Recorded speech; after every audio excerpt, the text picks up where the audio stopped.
Hey guys, welcome back to Sleep into Power, where the night becomes a journey. So tonight then, we travel back in time, far back, to a chain of green islands lying off the eastern edge of Asia, where mountains rise straight out of the sea, and the mist never quite leaves the valleys.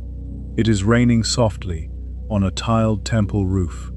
Somewhere below, in the darkness of a cedar forest, a single lantern is moving. A horse walks slowly along an ancient road, its hooves muffled by wet earth and fallen needles.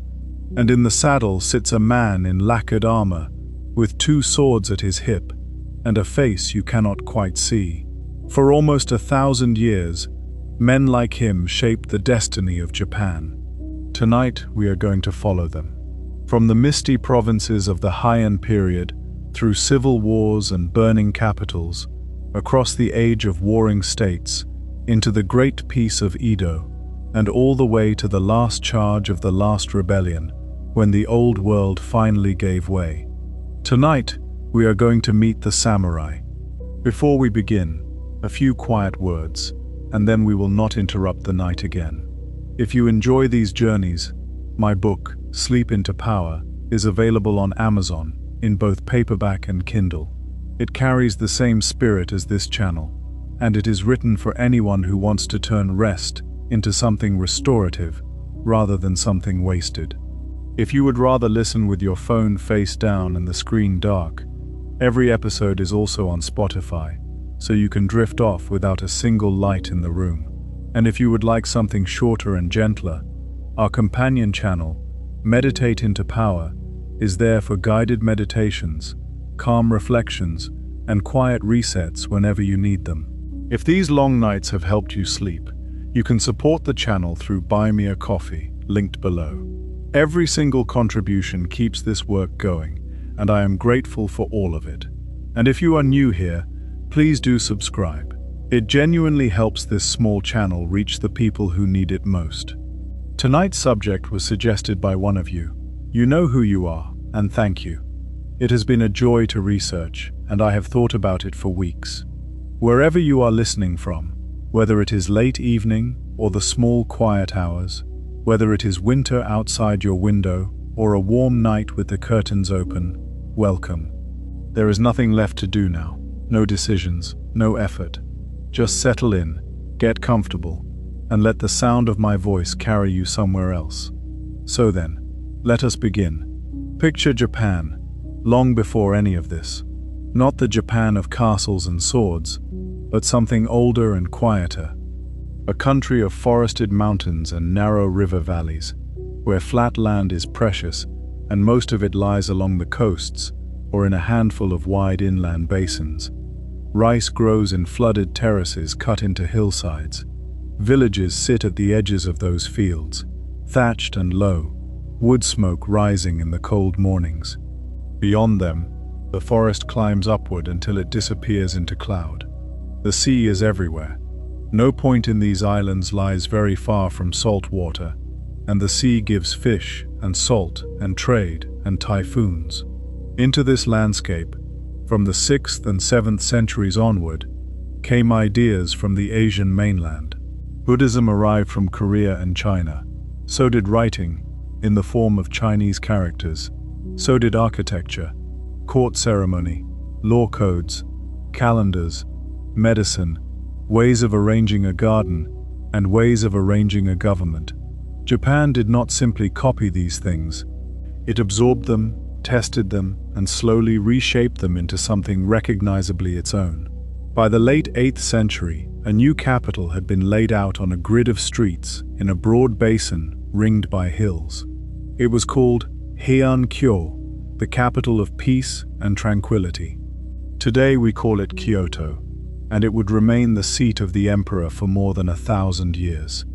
Imagine walking into it on a spring evening. The streets are wide and straight, laid out in a great rectangle borrowed from Chinese city planning. Willow trees line the avenues. Ox carts move slowly, carrying screened passengers whose faces are never seen.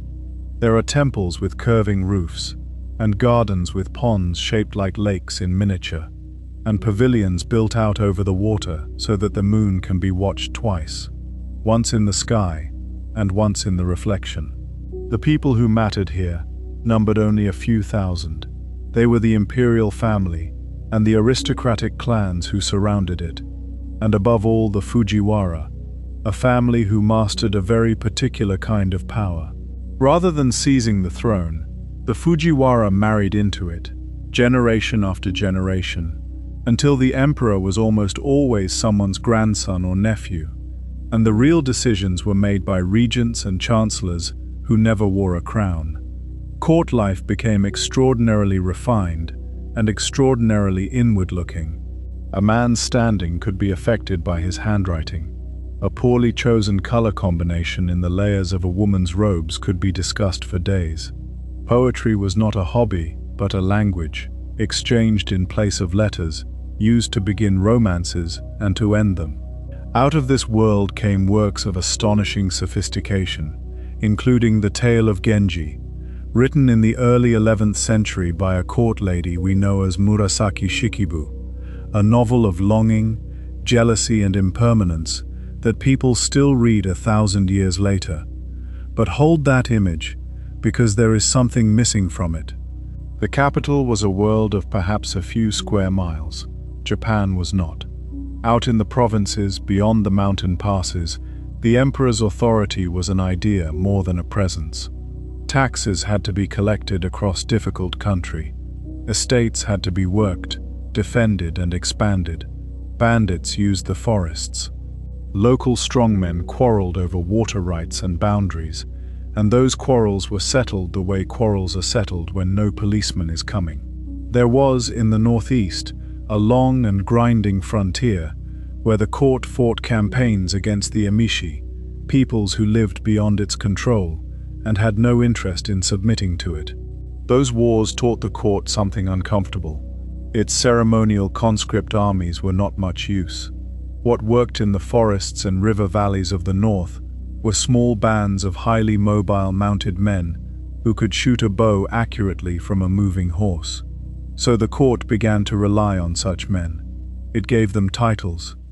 One of those titles, used for a temporary commander sent to subdue the frontier, was Sei-i-tai Shogun, which we can translate roughly as Commander-in-Chief for the subjugation of the barbarians.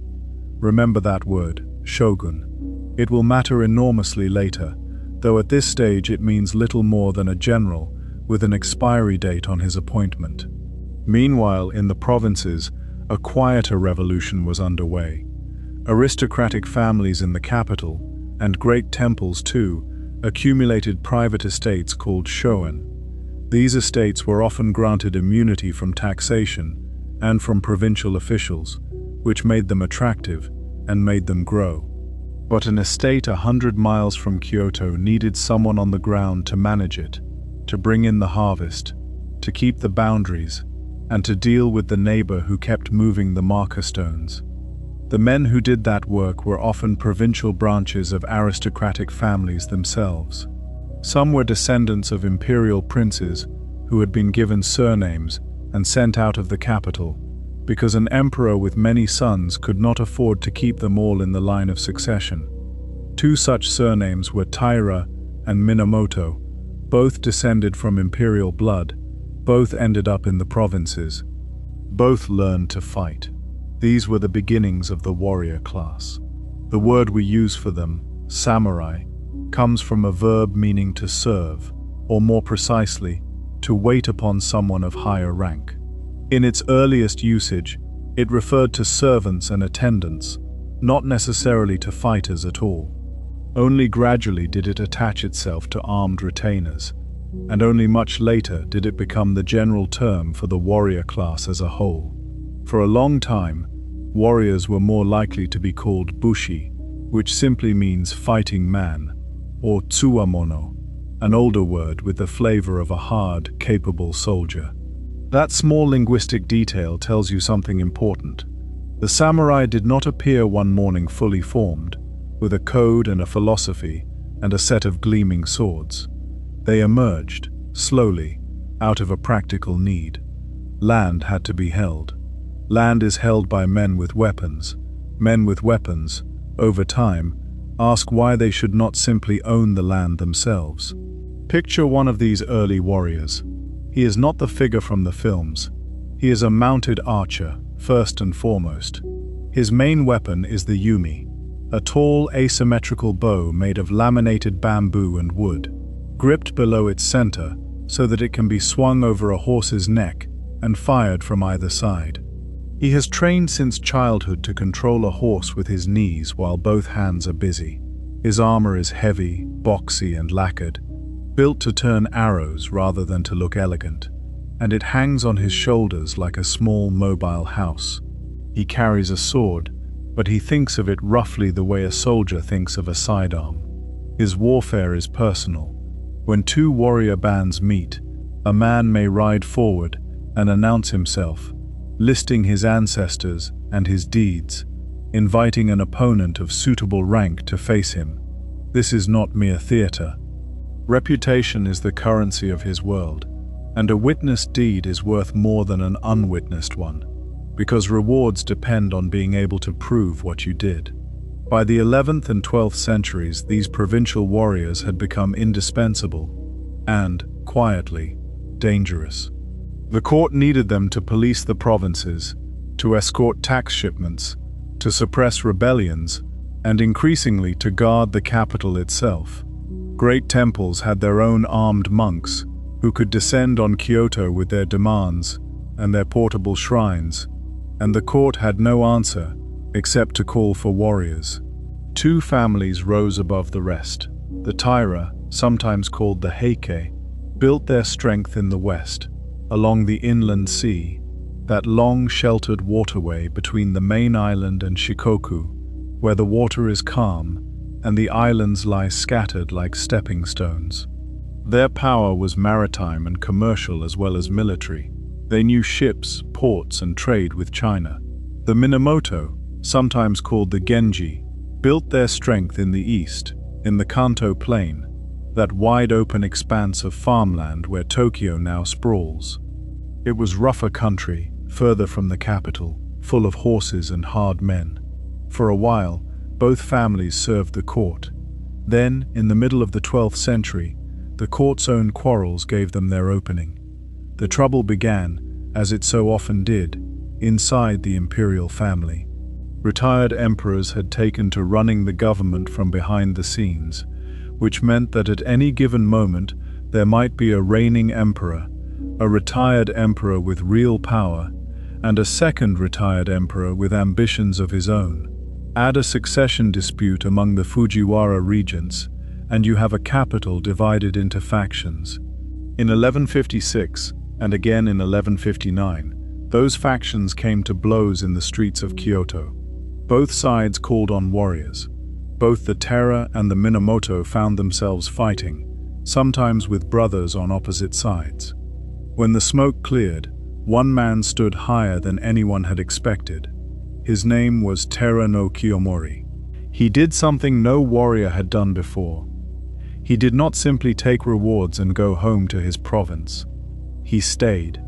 He climbed the court hierarchy itself, accumulating offices that had always belonged to civil aristocrats, and eventually reached the rank of chancellor, the highest post in the land.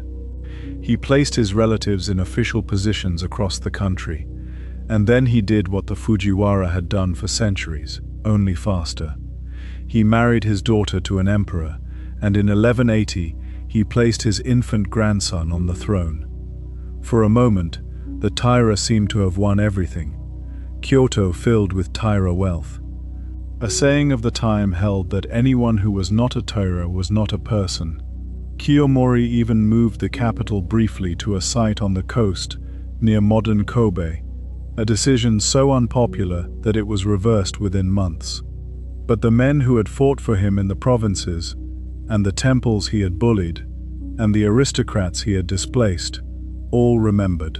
And out in the east, a young man who had been spared in the last round of fighting was growing up in exile, watched but not watched carefully enough.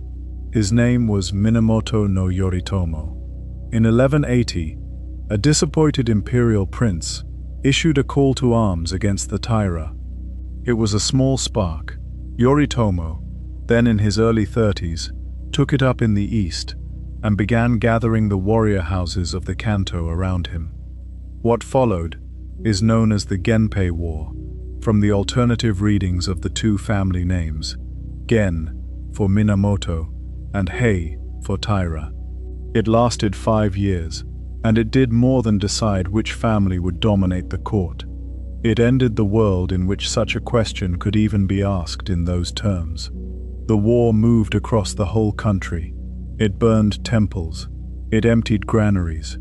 Contemporary accounts describe famine in the capital, bodies in the riverbeds, and a sense that the age itself was ending, an idea that fitted neatly with a Buddhist belief then widespread, that the world had entered a degenerate final era in which salvation by one's own effort was no longer possible. Out of this war came the figures who fill Japanese storytelling to this day. And here we must be careful, because the main source for the conflict is the Tale of the Heike, a magnificent literary work that was recited for centuries by blind traveling monks who accompanied themselves on a lute. It is not a battlefield report. It is a meditation on impermanence, shaped for performance, and it opens with the sound of temple bells and the observation that the proud do not endure. Where it gives us dialogue, we should enjoy it rather than trust it. Where it gives us the broad shape of events, it is often supported by other records. With that said, let us walk through it. Yoritomo's early attempt ended in defeat, and he escaped, according to tradition, by hiding in a hollow tree. He rebuilt. Crucially, he chose not to march on Kyoto himself. He stayed in the east, at a coastal town called Kamakura, ringed by hills on 3 sides and open to the sea on the 4th, and there he built something new, while other men did his fighting. One of those men was his cousin, Minamoto no Yoshinaka, a wild and effective commander from the mountains, who smashed a Taira army and entered Kyoto in triumph in 1183, driving the Taira out of the capital. His troops then behaved so badly in the starving city that his welcome collapsed within months, and Yoritomo sent an army against his own cousin. Yoshinaka died fighting in the snow and mud outside the capital. The commanders of that army were Yoritomo's younger brothers, Noriyori, and above all, Yoshitsune. If Japanese history has a tragic hero, it is Minamoto no Yoshitsune, slight, young, said to have been trained in swordsmanship by mountain spirits. Remembered as brilliant and impulsive, he became the most celebrated battlefield commander of the war. At Ichinotani in 1184, the Taira held a fortified position with the sea behind them and a steep mountain slope above. Yoshitsune is said to have led a small force down that slope on horseback, an attack considered impossible, breaking the defense from a direction nobody was watching. At Yashima, on the coast of Shikoku, he made a forced march in a storm with a handful of ships and struck the Taira camp from the land side, while they were still expecting an attack by sea. And in 1185, in the narrow strait of Dan no-ura, where the currents run fast between the main island and Kyushu, the war ended on the water. Picture that morning. Hundreds of ships, most of them small, crowded into a stretch of sea where the tide changes direction with real force. Arrows first, at range, then grapples and boarding. Men in heavy armor, fighting on decks that will not stay still. The tide, which had favored the Taira, turned. Their formation broke. What followed is the scene every Japanese schoolchild knows. The Taira had with them the child emperor, Kiyomori's grandson, then aged 6 or 7. His grandmother took him in her arms. According to the Tale of the Heike, she told him that there was another capital beneath the waves, and she carried him into the sea. Much of the Taira leadership followed. The imperial regalia went into the water with them, and although the mirror and the jewel were recovered, the sword was not, which troubled the court for generations. Along that coast today, there is a species of crab, with markings on its shell that resemble a scowling human face. Local tradition holds that these are the drowned Taira warriors, still angry, still there beneath the surface. Let that image settle for a moment. The strait at dusk, the wreckage, the tide going out, because what happened next mattered more than the battle. Yoshitsune returned to the capital a hero. He accepted honors from the retired emperor without his brother's approval.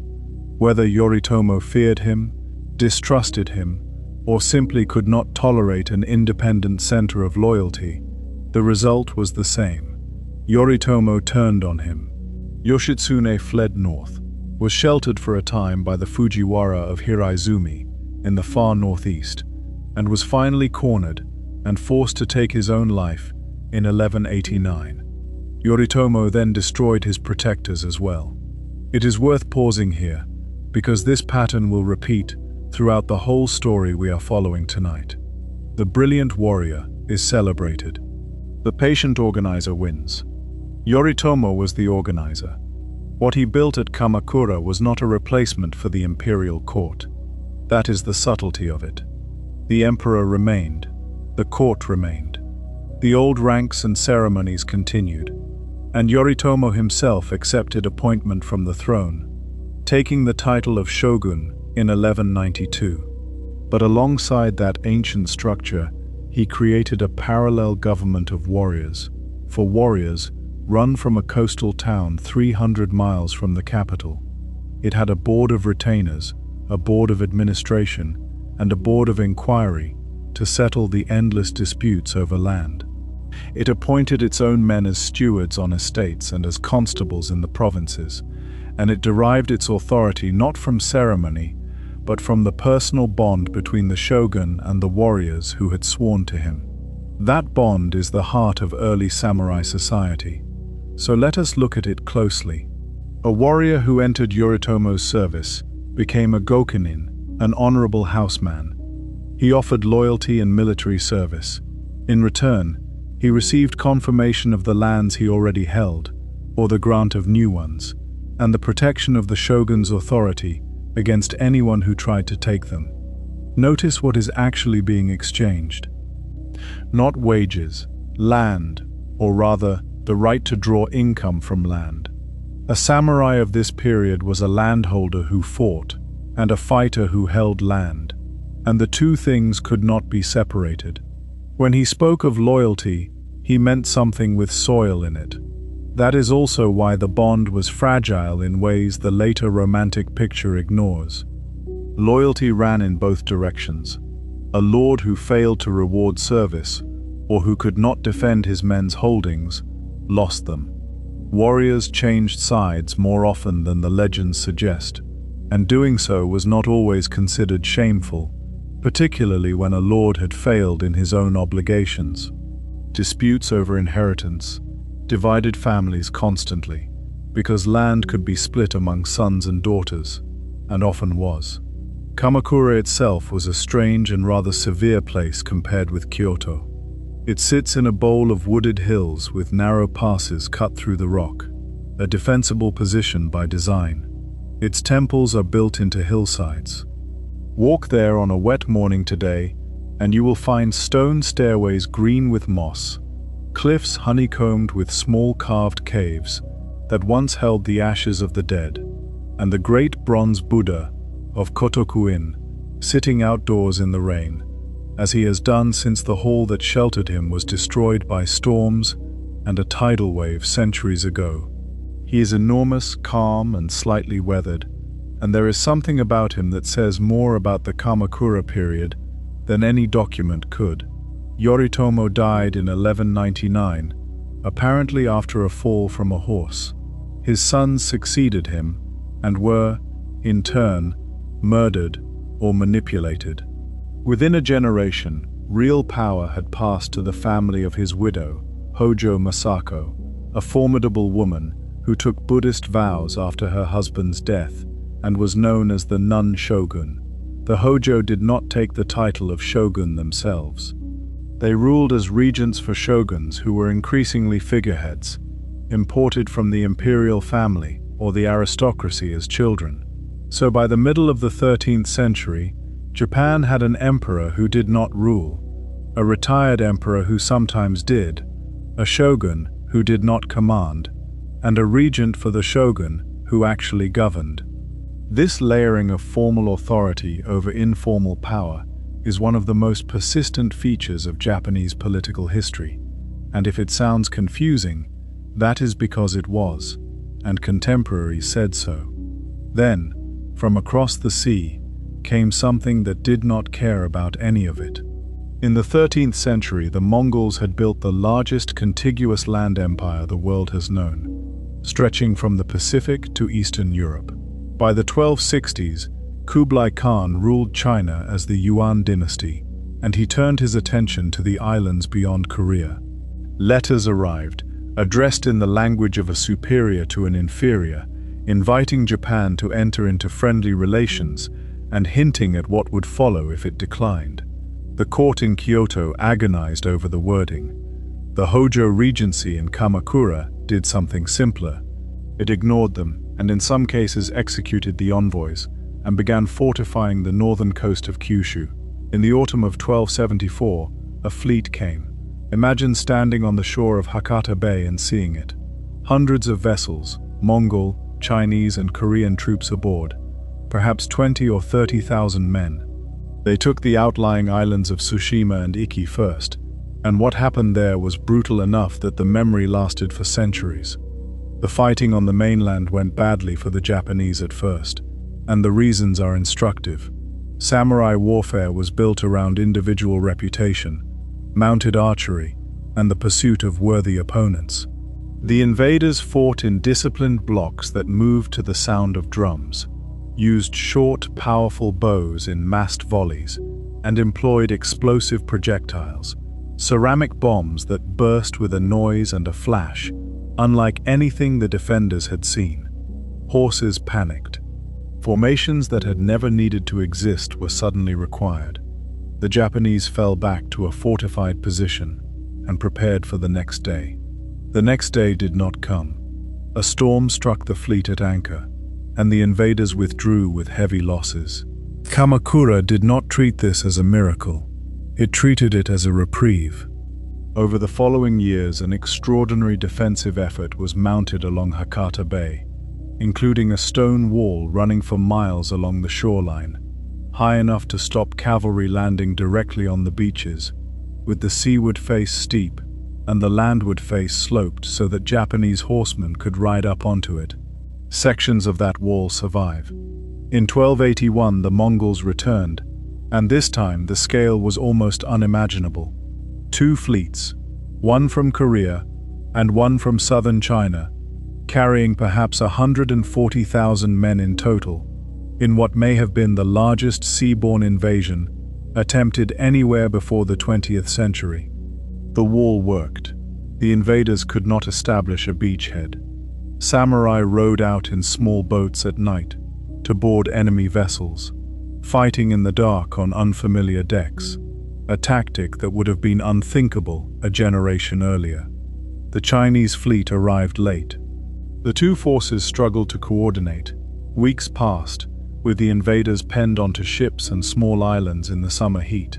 And then, in August, a typhoon. It destroyed the fleet. Contemporary accounts describe wreckage filling the bays, and survivors killed or enslaved as they came ashore. Underwater archaeology near Takashima has since recovered anchors, ceramic bombs, timbers, and personal items from the seabed, and has suggested that many of the ships were poorly suited to the open sea, some of them rivercraft pressed into service, hastily built and badly rigged. 2 storms, 2 invasions, 2 deliverances. In time, these winds were remembered as kamikaze, the divine winds, sent by the gods to protect the sacred islands. The idea took root, and it lasted, with consequences far beyond the 13th century. Here is the part that is less often told. Winning nearly destroyed the Kamakura government. A samurai who fought expected reward, and reward meant land. But this had been a defensive war. No territory had been taken. There was nothing to give out. Warriors who had ruined themselves equipping and feeding their followers came home to find that the regency could offer them prayers and paperwork. Temples and shrines, meanwhile, submitted claims for the prayers they insisted had summoned the storms, and some of those claims were paid. Add to this a deeper structural problem. Estates divided among heirs got smaller with each generation. Warrior families slid into debt. Resentment accumulated across the country like water behind a bank. In the 1330s, that bank broke. An unusually determined emperor, Go-Daigo, attempted to restore direct imperial rule and revolted against Kamakura. He was exiled and escaped. Warriors flocked to him, most importantly, a Hojo general named Ashikaga Takauji, who was sent to crush the rebellion and instead joined it. Kamakura fell in 1333, and hundreds of Hojo and their retainers took their own lives in a temple as the city burned around them. Before we follow what happened next, let us slow down and look at these men properly, their weapons, their armor, the objects that have become, for the rest of the world, the whole image of the samurai. Start with the bow, because for the first half of this story, the bow is the point. The yumi is unusual among the great bows of the world. It stands taller than the man using it, often well over 2 meters, and it is gripped roughly a third of the way up rather than in the middle. That asymmetry is not decoration. It allows a very long bow to be handled on horseback and shot from either side of the animal without fouling its neck. The bow is a laminate, bamboo bonded to wood, and it takes years to make and years to master. The art of shooting from horseback, Koba no Michi, the way of the horse and bow, was the original phrase for what a warrior did. Swordwork came a distant second. Watch a modern Yabusame demonstration, and you will see something of it. A rider comes down a straight track at a gallop, drops the reins, draws, and looses at a wooden target set at shoulder height, then does it twice more before the run ends. The whole thing happens in a few seconds. Now imagine doing that while someone shoots back. The sword, though, is where the world's imagination went, and the swords deserve it. Japanese swordsmithing developed into one of the most refined metalworking traditions anywhere. The problem a swordsmith faces is simple to state and very hard to solve. Hard steel holds an edge but is brittle. Soft steel bends rather than breaking but will not stay sharp. Japanese smiths solved it by combining both, folding and hammering the steel to work out impurities and even out the carbon, and constructing a blade with a hard outer skin and a softer core. Then came the crucial step. Before quenching, the smith coats the blade in a clay slurry, thin along the cutting edge and thick along the spine. Plunged into water, the thinly coated edge cools fast and transforms into a very hard crystalline structure, while the thickly coated spine cools slowly and stays tougher. The edge expands as it hardens, and the blade curves itself, taking on that famous shape in a moment. Along the boundary between the two zones there appears a visible pattern, the hamon, like a line of frost or a shoreline of mist, unique to every blade. Understand what that means. The curve of a Japanese sword is not carved into it. It happens in about a second and a half, in a dark forge, in a tank of water, and the smith either gets it or loses weeks of work. The earliest of the great curved swords was the tachi, worn slung edge downward from the belt, longer and more deeply curved, suited to a man on a horse. As fighting increasingly took place on foot in the later medieval period, the katana came into use, worn thrust through the sash with the edge upward, which allows the sword to be drawn and cut in a single motion. Beside it, a samurai often wore a shorter blade, the wakizashi, useful indoors and in close quarters. The pair together were called daisho, large and small, and in the Edo period, the right to wear them became the visible legal marker of samurai status. Shorter still was the tanto, a dagger, carried by men and often by women of warrior families as well. Famous smiths became legends.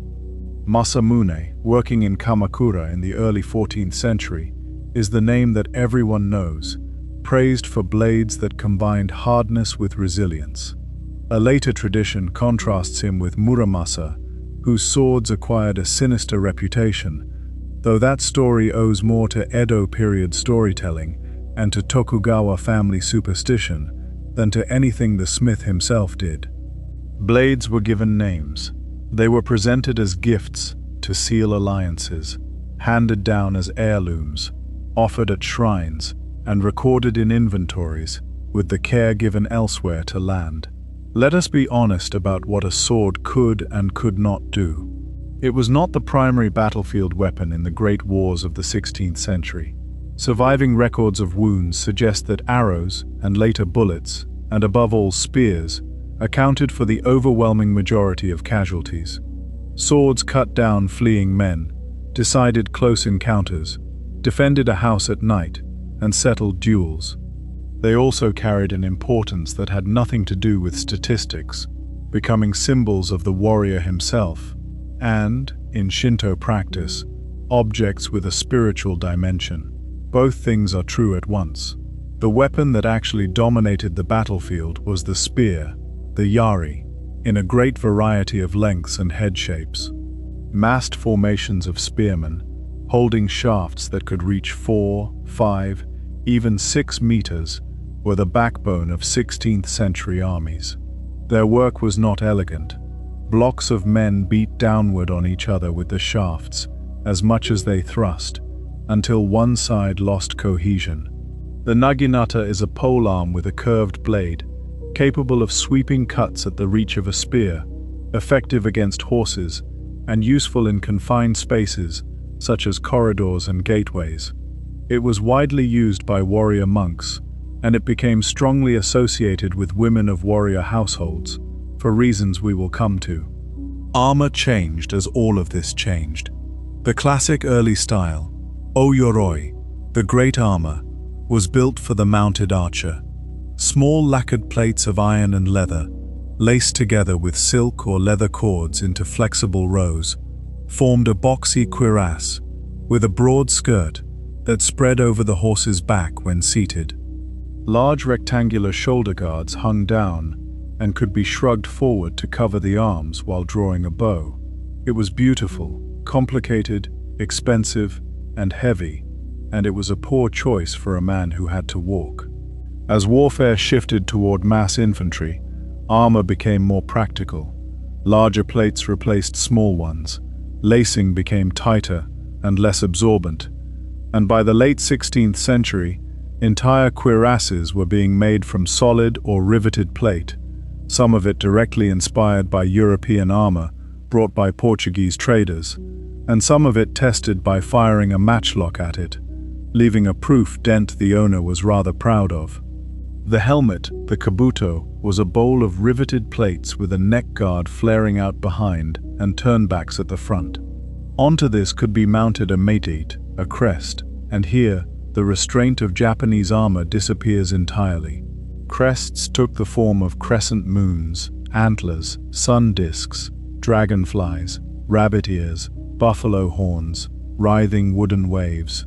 Face masks were fitted, molded into ferocious expressions, sometimes with mustaches of real hair. A commander needed to be recognizable at distance, by his own men and by the enemy, and there was no such thing as too much.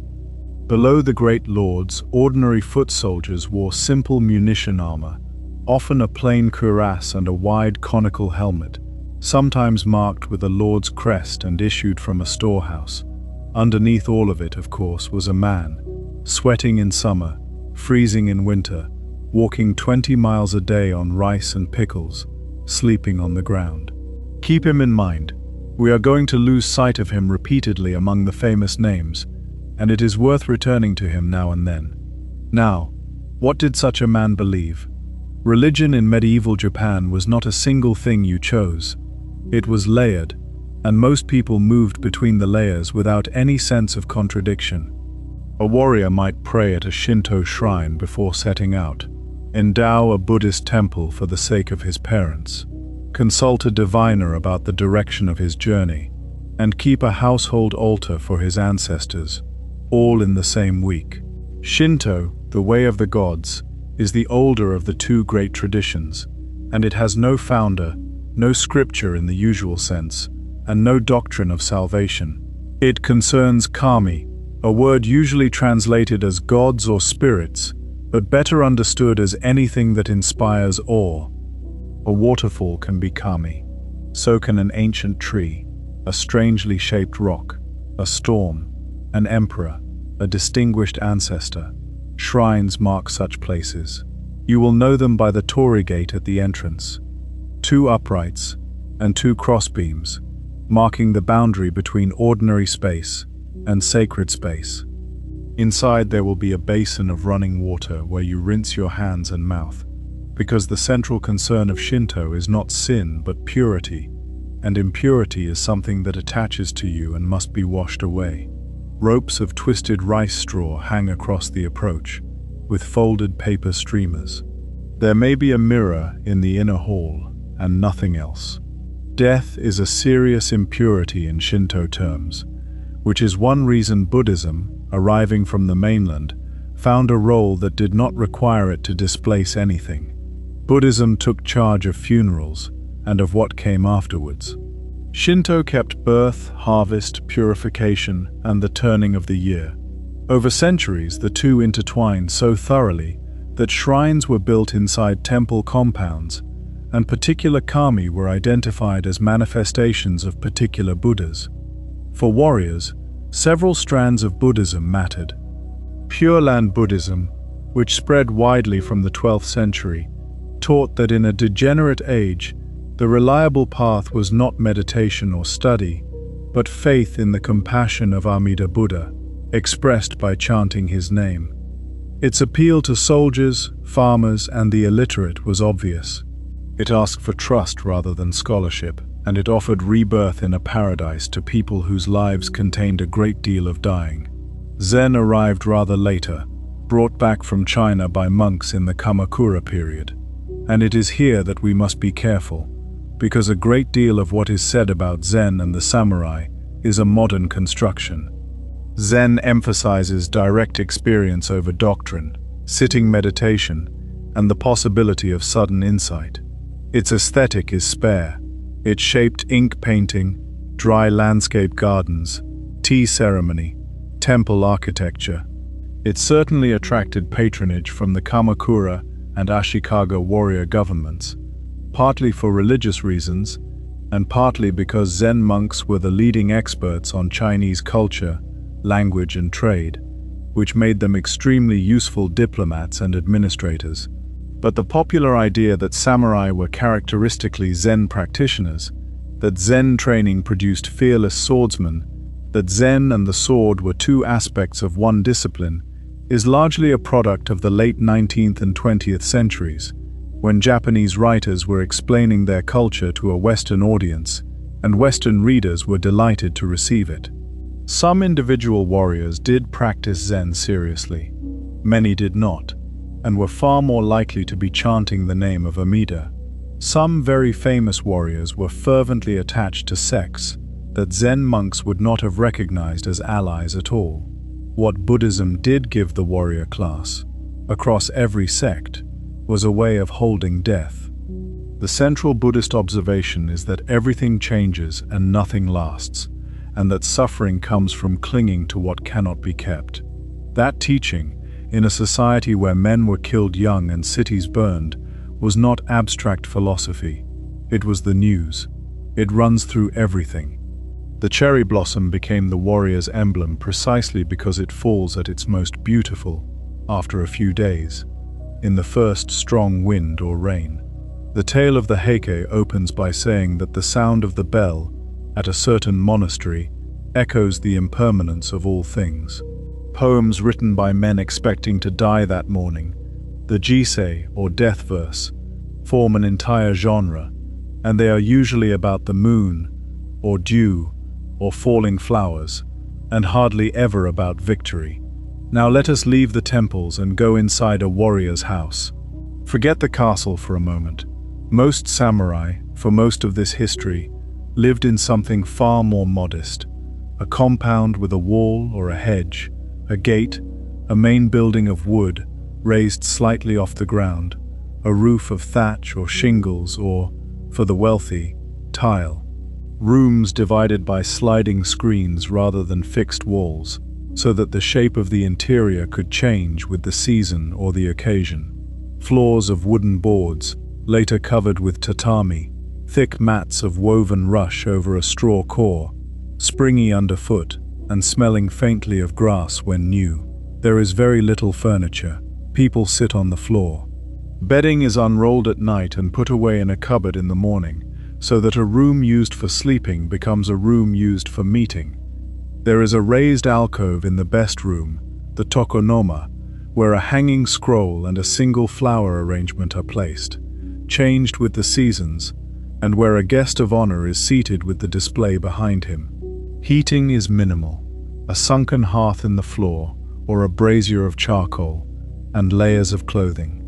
Japanese houses were built for humid summers rather than for cold winters, with wide eaves for shade and rain, and interiors that open completely onto a veranda and a garden. The garden matters more than the building in many households. Even a small one will be composed rather than planted, with a stone lantern, moss, a pine trained by hand over decades, perhaps a basin of water fed by a bamboo pipe. The point is not to display flowers, but to suggest a landscape, and to change visibly with the seasons. The day begins early. There is training. Archery at a target range, spear work, sword practice with wooden weapons, riding for those who can afford horses. For a boy of a warrior family, this begins in childhood, alongside lessons in reading and writing, because a samurai was expected to be literate, and increasingly so as the centuries passed. He learned Chinese characters. He read history and military classics, including Chinese works on strategy. He wrote letters, which in this culture meant paying attention to the paper, the brush stroke, the folding, and often including a poem. Calligraphy was not a decorative extra. Handwriting was understood to reveal character, and a badly written letter was a self-portrait. Food was simple in most households and remained so. Rice, though not always polished white rice, and not always in quantity, barley and millet in poorer households, miso soup, pickled vegetables, fish, fresh on the coast and dried or salted inland, seaweed, tofu. Meat from four-legged animals was largely avoided for Buddhist reasons, though game, particularly boar and deer, was eaten in the countryside under various polite descriptions, and attitudes varied by region and period. 2 meals a day was normal for much of this history, becoming 3 later on. Tea, at first medicinal and rare, became ordinary, and then, out of tea, came something remarkable. The tea ceremony, chanoyu, developed from the 15th century into an art form of extraordinary refinement, and it did so under the patronage of warriors. Powdered green tea is whisked with hot water in a bowl and served to a small number of guests in a small room. That is all that happens. Everything else is attention. The room is deliberately plain and often very small, 4.5 mats, with a low entrance that requires guests to bow to enter, historically requiring swords to be left outside. The utensils are chosen and looked at. The kettle sounds different as the water heats, and that sound is part of it. A scroll in the alcove suggests the theme. The host prepares everything in a set sequence of movements refined until nothing is wasted. The aesthetic that grew around it, associated above all with the tea master Sen no Rikyu in the 16th century, favored the rough over the flawless, the worn over the new, the asymmetrical over the balanced. A cracked bowl repaired with lacquer and gold was not ruined but completed.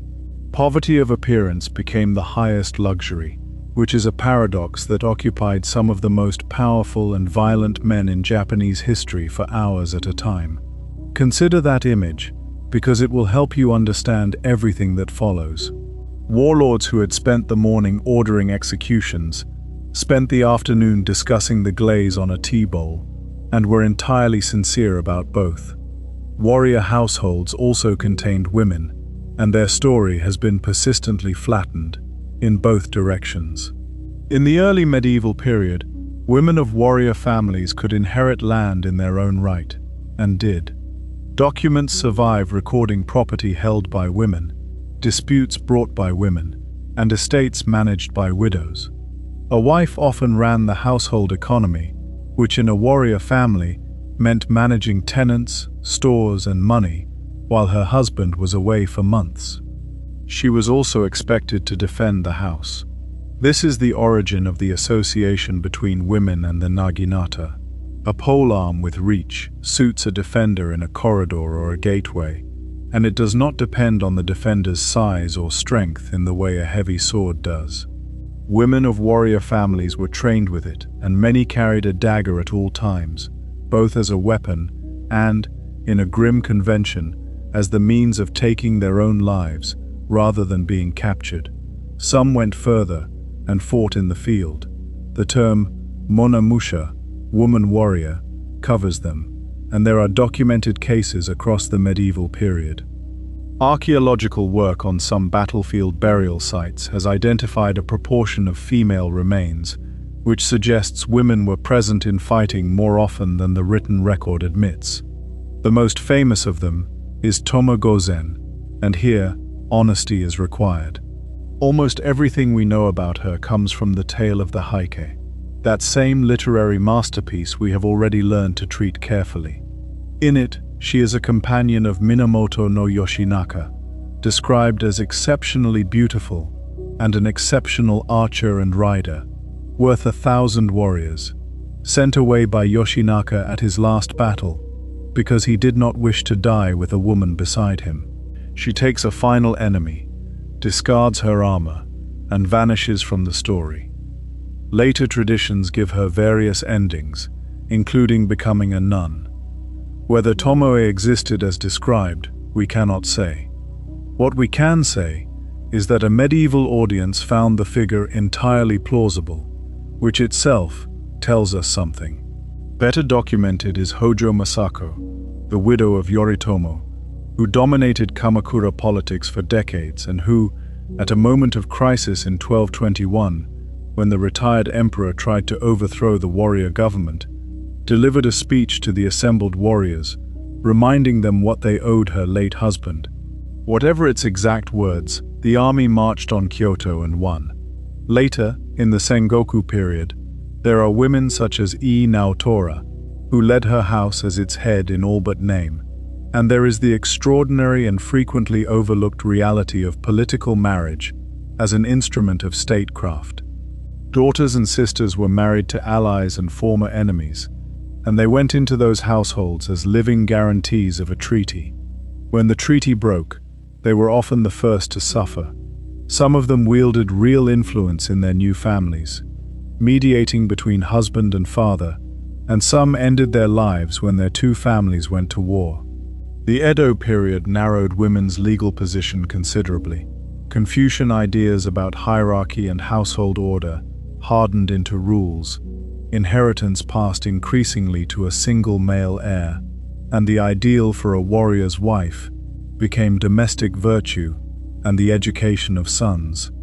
Something was lost in that transition that had been present 500 years earlier.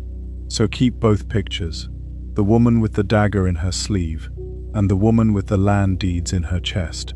Now let the years move forward again. Kamakura had fallen in 1333, and Emperor Go-Daigo took the government into his own hands. His restoration lasted barely 3 years. He rewarded courtiers over warriors, ordered an expensive palace project, and misjudged the man who had handed him victory. Ashikaga Takauji turned against him, drove him from Kyoto, installed a rival emperor from a different branch of the imperial family, and took the title of shogun for himself in 1338. Go-Daigo escaped south into the mountains of Yoshino, taking the imperial regalia with him and insisting he remained the true emperor. For nearly 60 years, Japan had two imperial courts, northern and southern, each with its own claim, and warrior families across the country chose sides according to local advantage as much as principle. This period produced one of Japan's most enduring loyalist figures, Kusunoki Masashige, a brilliant commander of irregular warfare who fought a hopeless battle in 1336 because his emperor ordered it, knowing it was hopeless, and died there. Centuries later, he would be held up as the perfect example of selfless loyalty, and that reputation would be used in ways he could not have imagined. The Ashikaga shogunate, unlike the Kamakura government, ruled from Kyoto itself. That decision changed the character of the warrior class permanently. Picture the capital in the 14th and 15th centuries. It is no longer only a city of aristocrats. Warrior mansions stand among the courtier residences, walled compounds with gatehouses and stables. Markets have grown up along the main streets. Guilds of craftsmen and merchants operate under the protection of temples and nobles. There are moneylenders, many of them associated with sake brewers, and there is a growing, restless commoner population. The Ashikaga shoguns lived like princes and spent like them. Ashikaga Yoshimitsu, the third shogun and the most capable, reopened formal trade with Ming China, accepting for the purpose a title from the Chinese emperor that later Japanese writers found deeply embarrassing. He was also the patron who built the Golden Pavilion, Kinkakuji, a three-story retreat beside a pond, its upper floors covered in gold leaf, standing among pines with its reflection lying perfectly still on the water below it. Under Ashikaga patronage, Japanese culture entered one of its greatest periods. No theater was shaped into its mature form by Kanami and his son Zeami, who wrote plays of extraordinary compression in which a traveler meets a stranger who turns out to be the ghost of someone who died there long ago. Masked, slow, accompanied by flute and drums and a chorus, No moves at a pace that modern audiences often find difficult, and that this channel's listeners might find rather agreeable. Ink painting, linked verse, garden design and the tea gathering all developed under the same patronage, but the political foundation was rotten. The Ashikaga shoguns never possessed the direct control over the provinces that Kamakura had exercised. They governed through the shugo, provincial military governors, and those governors accumulated land, retainers and independence, until they were no longer officials but hereditary regional lords. From this class came the daimyo, the great names, whose power rested on their own territory and their own men, rather than on any appointment. By the middle of the 15th century, the shogunate was little more than the largest of several factions in Kyoto, and its authority depended on balancing the strongest of those lords against one another. Then, in 1467, the balancing failed. The trouble was, at first, embarrassingly domestic. The 8th shogun, Ashikaga Yoshimasa, an aesthete far more interested in gardens and tea than in government, had no son. He persuaded his younger brother to leave the priesthood and become his heir. The following year, his wife gave birth to a boy. Two claimants, two powerful supporters, and two enormous armies encamped inside a city built of wood. The Onin War began with skirmishing between the compounds of rival lords and grew into a decade of urban destruction. Try to imagine it, because it is one of the strangest wars in history. Two armies, together perhaps a couple of 100,000 men, occupying the northern and southern halves of Kyoto, digging ditches, building wooden towers and stockades across the streets, staring at one another across a no-man's land in the middle of the capital of the country. Neither side could win. Both sides burned districts to deny cover to the other. Fire was the principal weapon. Temples that had stood for centuries went up. The Ashikaga administrative buildings burned.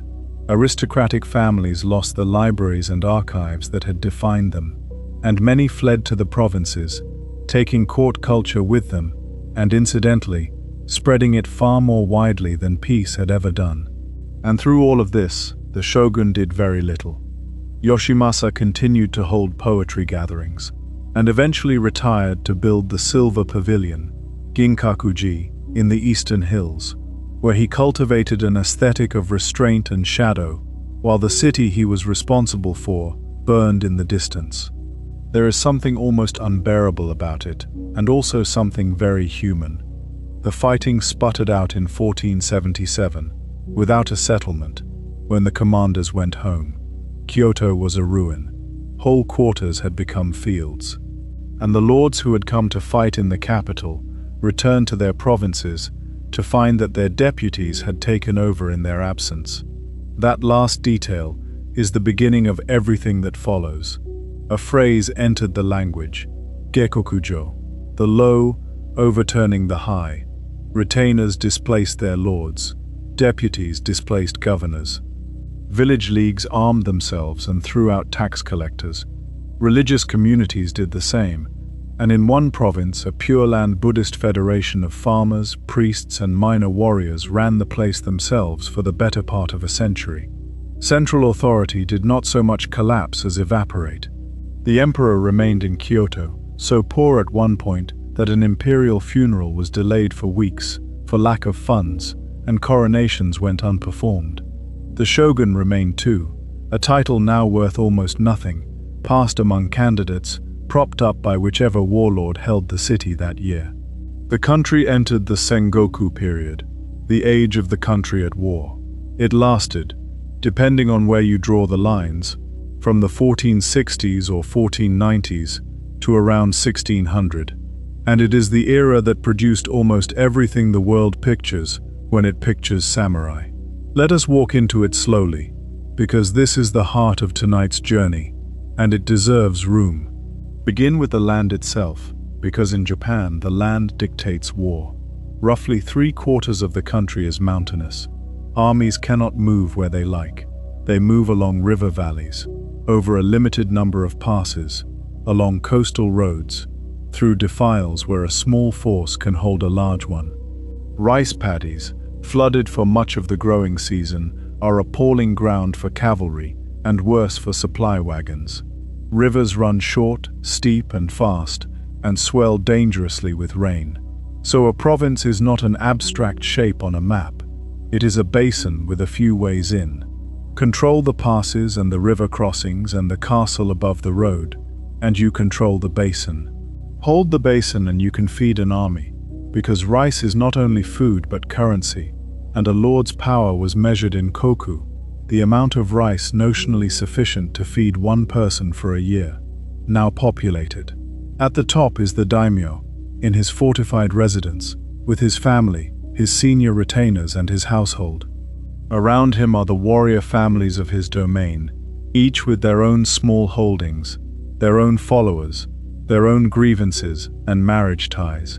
Below them, in the villages, are the farmers, who are not passive. Villages negotiated, organized, occasionally rebelled, and often supplied the men who did the actual fighting, because the great change of this period is the arrival of mass infantry. The ashigaru, light feet, were foot soldiers recruited from the farming population. In the early Sengoku period, they were often little better than opportunists, joining a campaign for plunder and going home at harvest. By the later 16th century, the successful daimyo had turned them into something else entirely. Drilled, uniformly equipped, organized into units of spearmen, archers, and eventually gunners under professional officers. That is the real military revolution of the age. Not any single weapon, but organization. Armies grew from a few thousand to tens of thousands. Supply became a science. Roads were improved, bridges built, boats requisitioned, rice moved forward in advance of the men, and with larger armies came castles. Forget for now the white towers on stone bases that appear on postcards. Those come at the end of this story. The typical Sengoku castle, the Yamashiro, is a mountain.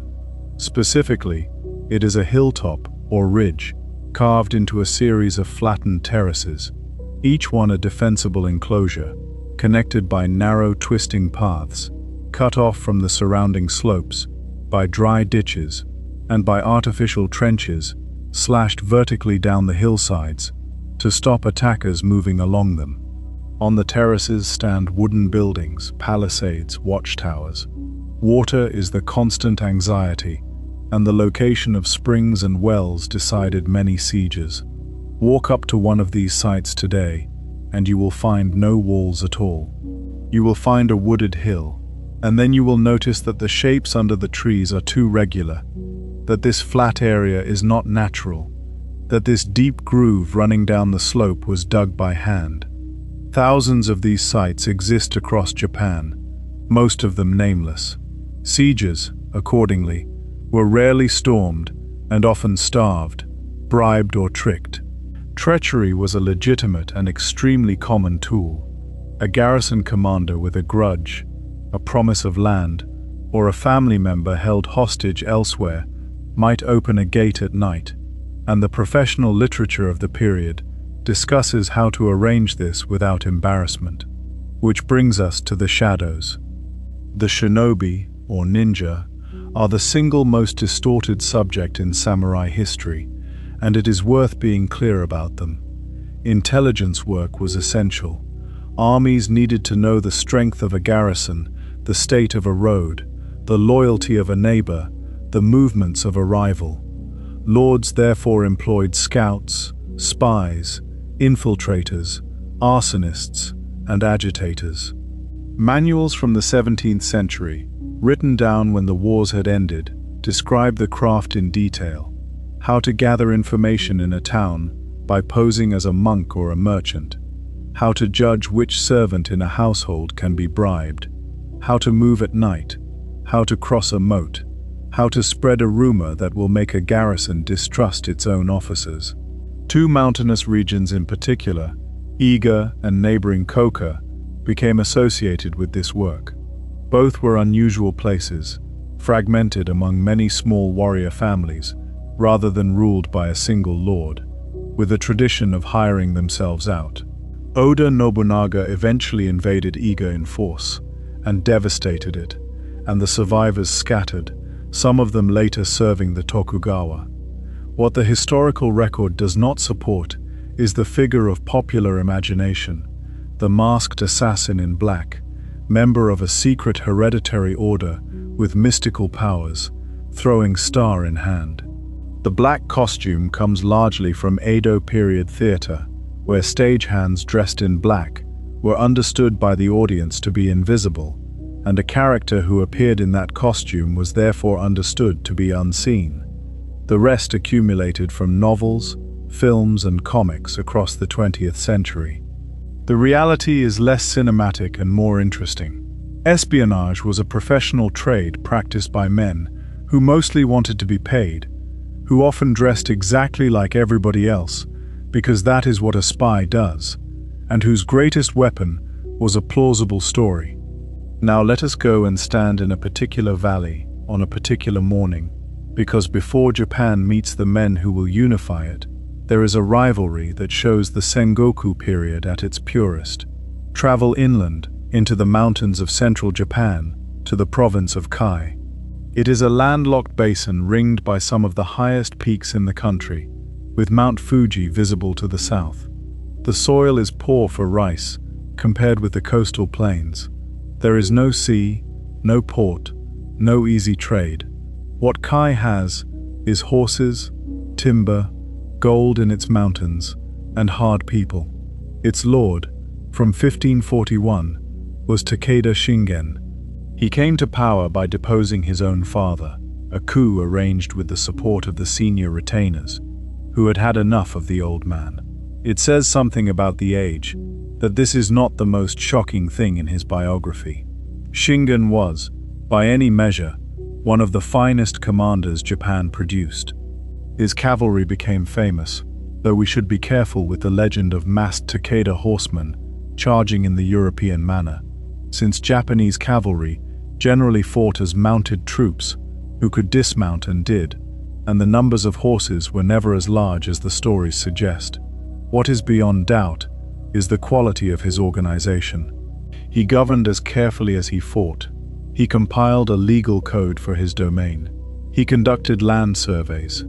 Above all, he built flood defenses on the Kamanashi and Fuefuki rivers, an arrangement of embankments and diverted channels designed not to stop the water, but to slow it and steer it. And parts of that system are still in use. A warlord's greatest work, being a riverbank, is a detail worth holding on to. His banner carried 4 Chinese characters taken from Sun Tzu, describing an army that should be as swift as the wind, as quiet as the forest, as fierce as fire, and as immovable as the mountain. Furin-Kazan, wind, forest, fire, mountain. The men who followed that banner believed it, and Shingen's reputation was such that other daimyo shaped their entire strategy around avoiding him. He expanded south and east, and above all north, into the province of Shinano, a long region of mountains and valleys that lay between him and something he badly wanted, the fertile plains and the sea beyond. And in the north, watching this, was a man exactly as remarkable and almost his opposite.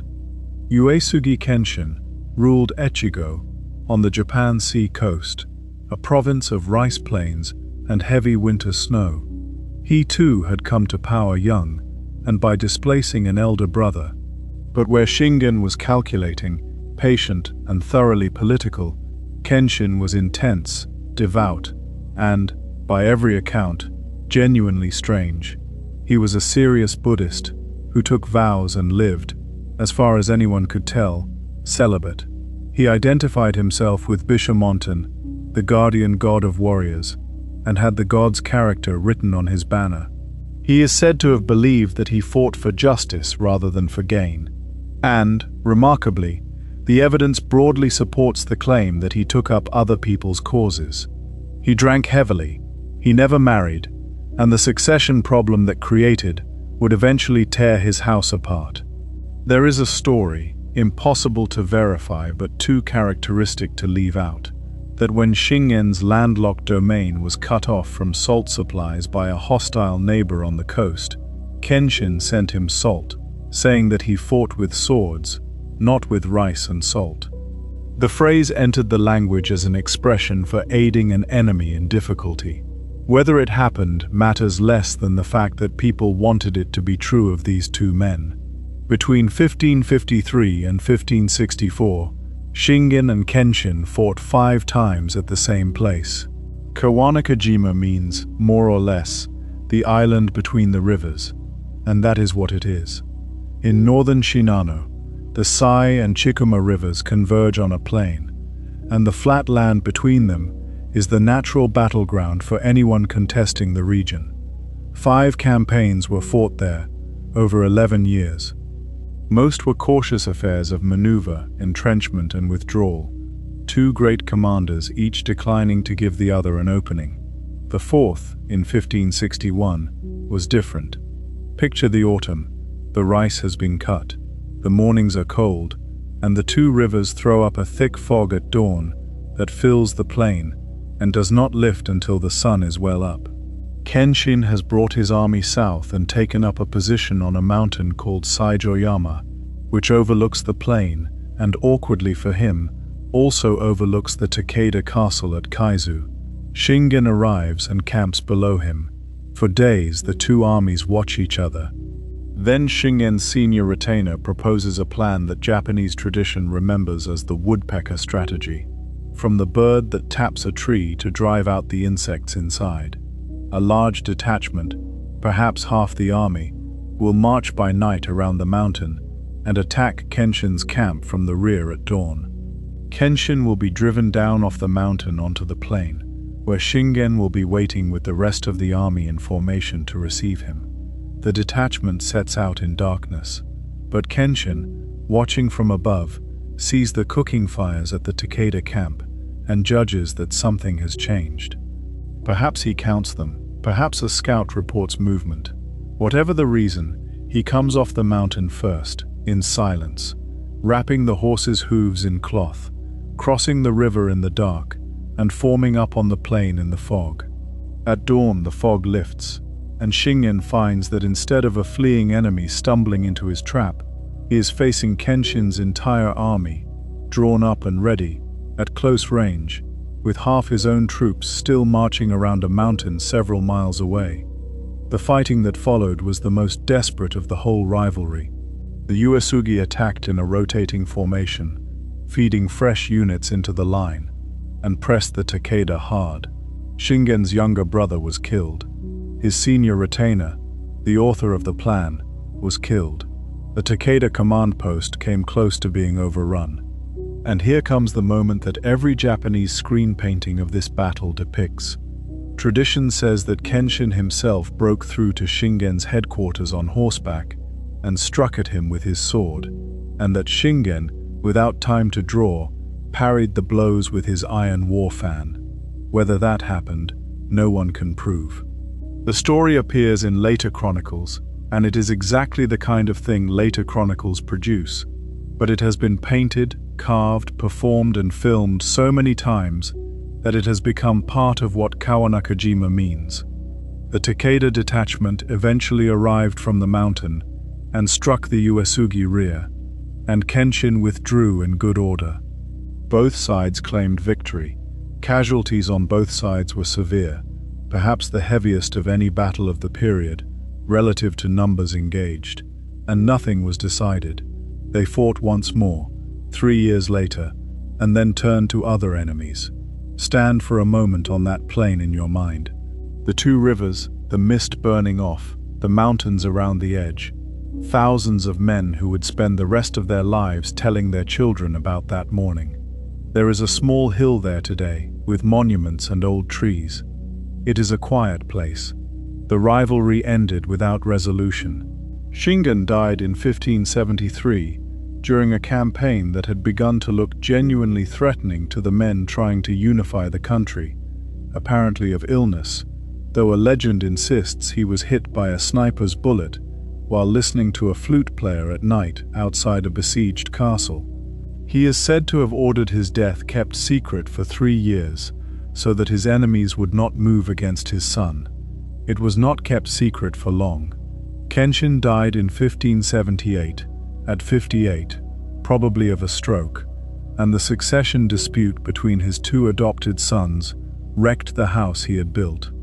Neither of them ever ruled Japan. Both of them are remembered better than most men who did.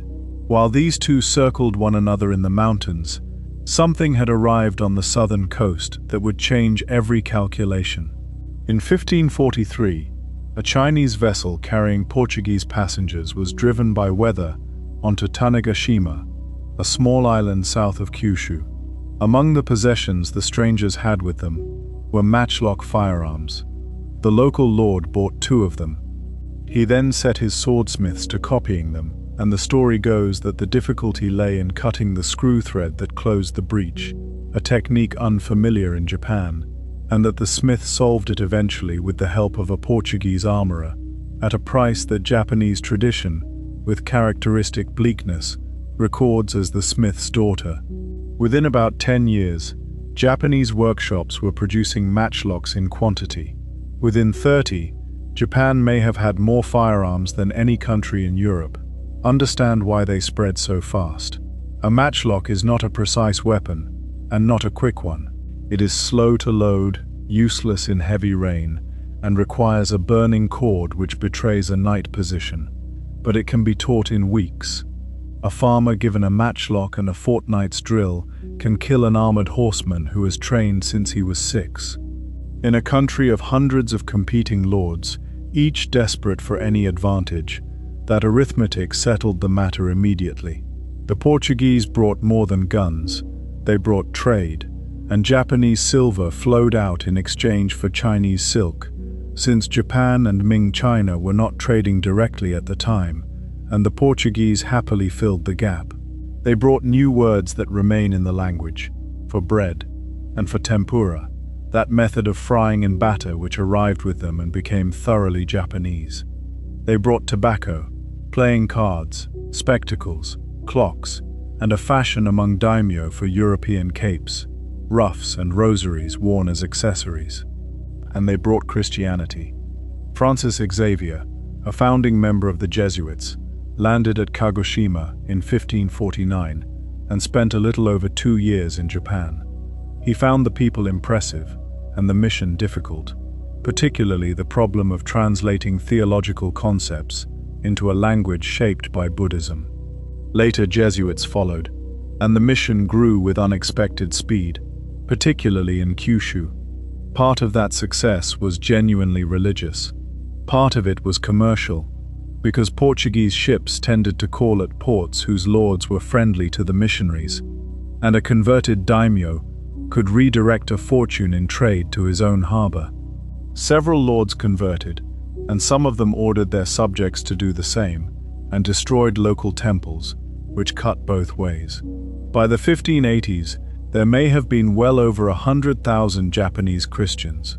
A mission from Kyushu even traveled to Europe, was received by the Pope, and returned nearly a decade later to a country transformed. Because in those same years, a man from a minor province had begun to do what nobody had managed for a century.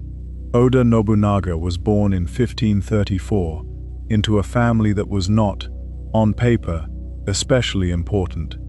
Deputies within the province of Owari, on the coastal plain east of Kyoto, in what is now Aichi Prefecture. Owari was well-placed, prosperous, and dangerously exposed to stronger neighbors on every side. As a young man, he was widely considered an embarrassment. He dressed carelessly, kept company with commoners, wandered about eating in the street, and behaved at his own father's funeral in a way that scandalized the household. One of his most senior retainers, unable to correct him, is said to have taken his own life in protest, leaving a letter of remonstrance. Nobunaga is said to have wept. Whether the fool was a mask, or whether the man simply grew up, the transformation was total. He fought his own relatives for control of the clan, and won. And in 1560 he faced annihilation. Imagawa Yoshimoto, one of the great lords of the East, marched into Owari with an army that vastly outnumbered anything Nobunaga could raise, perhaps 25,000 against 2,000 or 3,000. His officers advised a defensive siege. Nobunaga, according to the traditional account, danced and sang a short passage from a Noko play about the brevity of human life, put on his armor, and rode out with a handful of men. What happened at Okehazama was a gamble that worked. The Imagawa army, confident and strung out, halted in a narrow wooded gorge to rest and celebrate the capture of some border forts. A violent thunderstorm broke. Under the cover of the rain and the noise, Nobunaga brought his small force up close, and when the storm passed, he attacked straight into the camp. In the confusion, Yoshimoto was killed almost before he understood that a battle had begun. One afternoon, and the balance of power in central Japan reversed. The Imagawa collapsed, their vassals scattered, and one of those vassals, a young man who had been a hostage in their household for most of his life, saw his chance and made an alliance with Nobunaga that would last until Nobunaga's death. Remember him. His name at this stage was Matsudaira Motoyasu. Later he would call himself Tokugawa Ieyasu. Nobunaga's rise from that point was rapid and ruthless. He took the province of Mino, moved his base to Gifu, and adopted a seal bearing a phrase usually read as Tenka Fubu, which can be translated as the realm covered by military force, or all under heaven, brought under one sword. He meant it literally. In 1568, he marched on Kyoto with a claimant to the shogunate in his baggage, installed him, and thereby acquired legitimacy. It took 5 years for the new shogun to realize he was a prisoner and to start organizing a coalition against his patron. Nobunaga defeated the coalition piece by piece, and in 1573 he expelled the shogun from Kyoto. The Ashikaga shogunate, which had lasted 235 years, ended without ceremony. What made Nobunaga formidable was not personal heroism, it was an entirely unsentimental willingness to discard whatever did not work.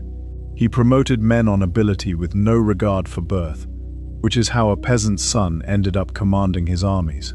He separated his warriors from the land, garrisoning them in castle towns and paying them stipends, so that his army could campaign in any season rather than dispersing for the harvest. He abolished the guild monopolies and the toll barriers that clogged trade in the territories he took, and declared free markets in his castle towns, which made him rich. He standardized weights and measures, he conducted surveys, he built roads, and he industrialized his use of firearms. At Nagashino in 1575, he and Ieyasu faced the Takeda army, now commanded by Shingen's son Katsuyori. The Oda force built a long line of wooden palisades across the approach, behind a stream, on ground that was wet from days of rain and unsuitable for a charge. Behind those palisades stood ranks of matchlock gunners, traditionally numbered at 3,000, organized so that some were firing while others reloaded. The Takeda attacked, repeatedly, into that fire, across the mud, and were destroyed as a fighting force. Their casualties included a whole generation of senior retainers, whose families had served the Takeda for a century. Historians have argued for decades about the details, about whether the famous rotating volleys worked exactly as described, about the numbers, about how much of the outcome was the guns, and how much was the palisades, the ground, and the Takeda commander's decision to attack at all. What is not in dispute is the outcome, or the lesson that every daimyo in Japan drew from it. Nobunaga's ruthlessness had another dimension that is harder to read. He was in almost constant conflict with militant Buddhist institutions, which in this period were genuine military powers with fortresses, armies, and territory. Mount Hiei, the great monastic complex overlooking Kyoto, had for centuries sent armed monks down into the capital to enforce its will, and it sheltered his enemies. In 1571, he surrounded the mountain and burned it, killing, by the accounts of the time, thousands, including those who were not combatants at all. Even in an age accustomed to violence, this shocked people. The complex was rebuilt later, but never as a power. His longest war was against the Iko-Iki, the Pure Land Buddhist leagues, and above all, their fortified temple headquarters at Ishiyama Honganji, on the site of what is now Osaka. That siege lasted 10 years, supplied by sea by his enemies, and ended only in 1580 by negotiation. Meanwhile, he built, at Azuchi on the shore of Lake Biwa, a castle unlike anything Japan had seen. It stood on a stone base with a multi-story tower rising above it, and its interior was decorated by the finest painters of the age, with rooms of gold leaf, and an upper story said to have been octagonal. It was a statement of political and personal supremacy, and it announced the arrival of the castle as we now picture it. It stood for 3 years. In 1582, with most of Japan under his control or facing him, Nobunaga stopped at a temple in Kyoto called Honnoji, with only a small guard, on his way to reinforce his armies in the west. One of his most senior generals, Akechi Mitsuhide, had been ordered west as well. Instead, he turned his army toward the capital, and at dawn he surrounded the temple. Nobunaga fought with a bow until the string broke, then with a spear, and was wounded. He withdrew into the burning building and took his own life. His body was never identified in the ashes. Why Mitsuhide did it has been debated for 440 years. Personal humiliation, fear of being discarded, ambition, loyalty to the old order, protection of his own family, or some combination. He held power for less than a fortnight, which is why the Japanese phrase for a very brief reign still refers to his 13 days, because the man who destroyed him had been 200 miles away when Nobunaga died, and covered that distance in a way that has been studied ever since. Toyotomi Hideyoshi is the most improbable figure in Japanese history. He was born a commoner, in a village in Owari, to a family so obscure that we cannot say with confidence what his father did. He was small, and unattractive enough that Nobunaga is said to have nicknamed him after a monkey. He had no name worth speaking, no land, no lineage, no education to begin with. He entered Nobunaga's service as a servant, and the traditional story has him warming his master's sandals inside his own clothing on cold mornings, so that they would be comfortable to put on. He rose through sheer competence, as a supply officer, an engineer, a negotiator, a builder of fortifications, and finally, as a general commanding armies. In June 1582, he was besieging a castle in the west, when word came that Nobunaga was dead. What he did next is called the Great Return. He concluded the siege within hours on generous terms, before the enemy learned the news. Then he marched his army roughly 200 kilometers back toward the capital in a matter of days, in summer, having arranged food and fresh sandals to be laid out along the route in advance. 13 days after Honnoji, he met Akechi Mitsuhide at Yamazaki and destroyed him. Mitsuhide was killed while fleeing, according to tradition, by peasants with bamboo spears, which is the sort of ending the age specialized in.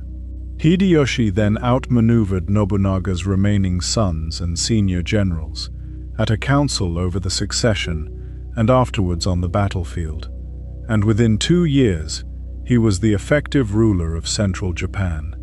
He completed the unification with a combination of overwhelming force and increasingly generous terms. Lords who submitted often kept their domains.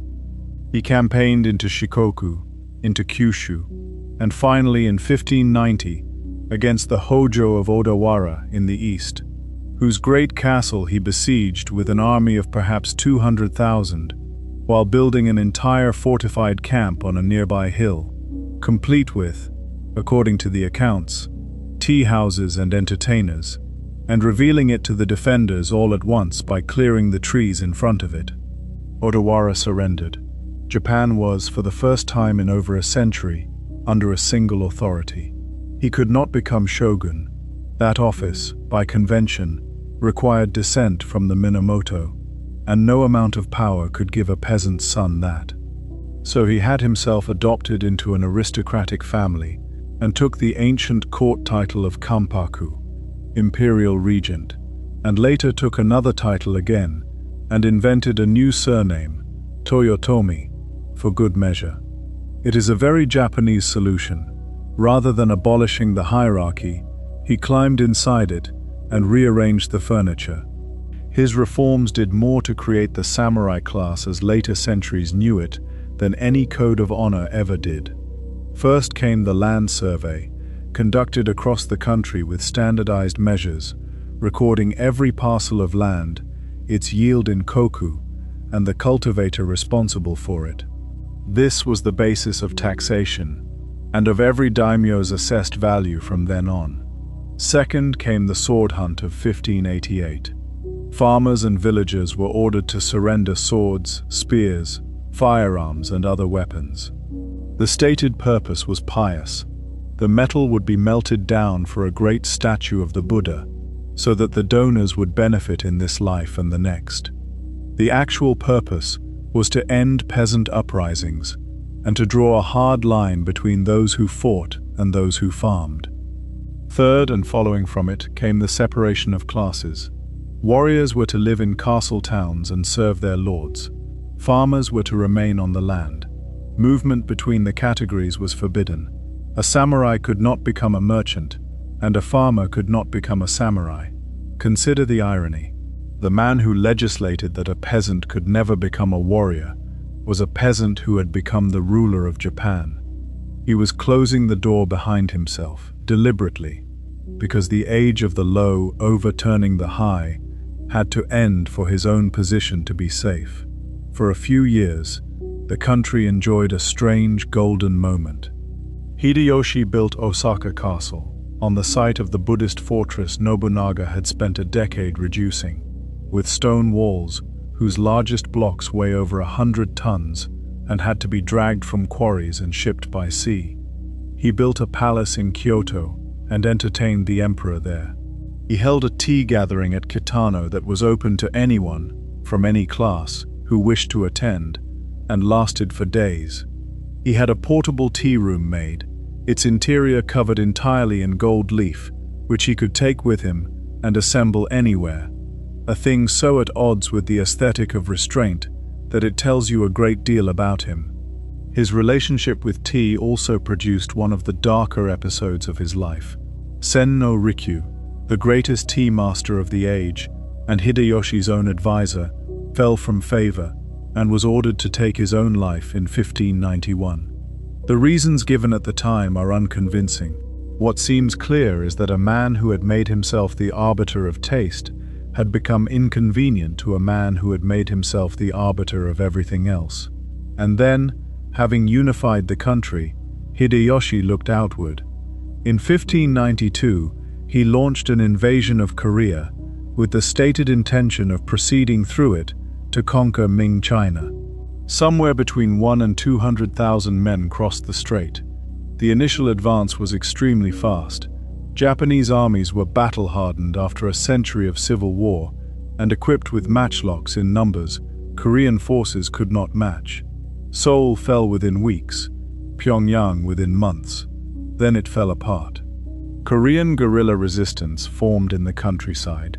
Ming China entered the war with a large army, and at sea, the Korean admiral, Yi Sun-sin, conducted one of the most effective naval campaigns in history, repeatedly destroying Japanese fleets and cutting the supply lines on which the whole enterprise depended. A negotiated pause collapsed when it emerged that the envoys on both sides had misrepresented their master's terms to avoid delivering unacceptable news. A second invasion in 1597 made less progress than the first. When Hideyoshi died in 1598, the armies were withdrawn. The war achieved nothing except suffering, and it should be described plainly. Korea was devastated. Civilian deaths were enormous. Agricultural land was ruined, and craftsmen, particularly potters, were taken to Japan in large numbers, where their descendants founded ceramic traditions that continue today. There is a mound in Kyoto, enconing the noses and ears, taken from Korean and Chinese dead, and sent back as proof of kills. It is still there. It is not a comfortable place to visit, and it should not be. Hideyoshi's later years were also marked by an increasing suspicion of Christianity, which he came to see as a foreign political threat and a challenge to the loyalties he had spent his life consolidating. He issued expulsion edicts that were not consistently enforced, and in 1597 he ordered the execution of 26 Christians at Nagasaki. Worse was to come under his successors. He died in the autumn of 1598, aged 61, leaving a 5-year-old son. He knew exactly what that meant. He had spent his final years trying to build a structure that would protect the boy. A council of 5 great lords sworn to support him, an oath signed and sealed, hostages exchanged, marriages arranged. He is said to have begged the lords, repeatedly, on his deathbed. A death poem attributed to him reads, in effect, that he came like dew and vanishes like dew, and that everything in Osaka was a dream within a dream. Within 2 years, the country was at war again. The most powerful of the 5 regents was Tokugawa Ieyasu, and he had been waiting for a very long time. His life had been a lesson in patience from the beginning. Born in 1543 into the small Matsudaira house, caught between the Imagawa and the Oda, he was sent away as a child hostage at the age of 5, was intercepted and held by the Oda instead, was then exchanged and held by the Imagawa until he was in his late teens. He grew up in other men's households, watching, and it marked him permanently. After Okehazama, he broke with the Imagawa and allied with Nobunaga, and he kept that alliance for 20 years, through circumstances that would have broken most men. When Nobunaga suspected Ieyasu's wife and eldest son of conspiring with the Takeda, Ieyasu had his wife killed and ordered his son to take his own life, rather than risk the alliance. Whatever else we say about him, we should not pretend that was easy or that it was decent. He fought the Takeda for years, was badly beaten by Shingen at Mikatagahara in 1572, and escaped by the narrowest margin. Tradition says he had a portrait painted of himself immediately afterwards, exhausted and frightened, and kept it for the rest of his life, as a reminder of what arrogance cost. Historians dispute the story. It has survived because it fits the man. Under Hideyoshi he submitted, carefully, and was rewarded with a transfer to the Kanto Plain in the east, away from the capital. It was intended partly as a way of moving him somewhere less dangerous. Ieyasu accepted, and turned the marshy land around a minor fishing village into the base of his power. The village was called Edo. When Hideyoshi died, Ieyasu began, quietly and immediately, doing the things the oath forbade, arranging marriages, making promises, gathering support. Opposition formed around Ishida Mitsunari, an able administrator devoted to the Toyotomi cause and disliked by many of the generals who had fought in Korea while he organized supplies. In the autumn of 1600, the two coalitions converged on a village in the mountains west of the capital, where the main roads meet in a narrow basin ringed by hills. It was called Sekigahara, the barrier plain. Picture it on the morning of the 21st of October. Rain has fallen overnight, and the basin is full of fog. Perhaps 160,000 men are in and around the valley, more than were engaged at most European battles of the same century. The Western Army holds the high ground on three sides. On paper, their position is excellent. The fog lifted at around 8 in the morning, and the armies discovered they were within a few hundred meters of each other. The fighting was ferocious and, for several hours, genuinely undecided. Some Western units fought with total commitment. Others sat on the hills and did not move at all, having already been approached in secret by Ieyasu's agents. That is the real story of Sekigahara. It was won before it was fought, in letters. The turning point came when Kobayakawa Hideaki, commanding a large force on a mountain overlooking the western flank, finally came down and attacked his own side. Whether he had always intended to, whether he hesitated, whether Ieyasu ordered his gunners to fire at his position to force a decision, is disputed. Once he moved, other units defected too, and the Western Army disintegrated in a few hours. Ishida Mitsunari was captured days later and executed in Kyoto. Sekigahara did not end all resistance, but it decided who would rule. In 1603, the emperor appointed Ieyasu shogun, the lineage question having been managed with a genealogy that connected the Tokugawa to the Minamoto, and nobody was in a position to argue. 2 years later, he resigned the office in favor of his son, while continuing to hold power himself from retirement. It was a deliberate demonstration that the shogunate was now hereditary in his family. The Toyotomi remained in Osaka Castle, with Hideyoshi's son Hideyori now grown, and around them gathered the men who had lost at Sekigahara, masterless samurai, Christians, the dispossessed. In 1614, Ieyasu found his pretext in the inscription on a temple bell, which he chose to read as containing a veiled insult to his name, and laid siege to Osaka. The first winter siege ended in a negotiated truce, one term of which allowed the outer moats to be filled in. The Tokugawa filled in rather more than had been agreed. When fighting resumed in the summer of 1615, the greatest fortress in Japan had lost most of its defenses. The defenders fought hard. Sanada Nobushige, remembered as Yukimura, led a charge that came close to reaching Ieyasu himself, and became the last great romantic legend of the samurai wars. Osaka Castle burned. Hideyori and his mother died inside.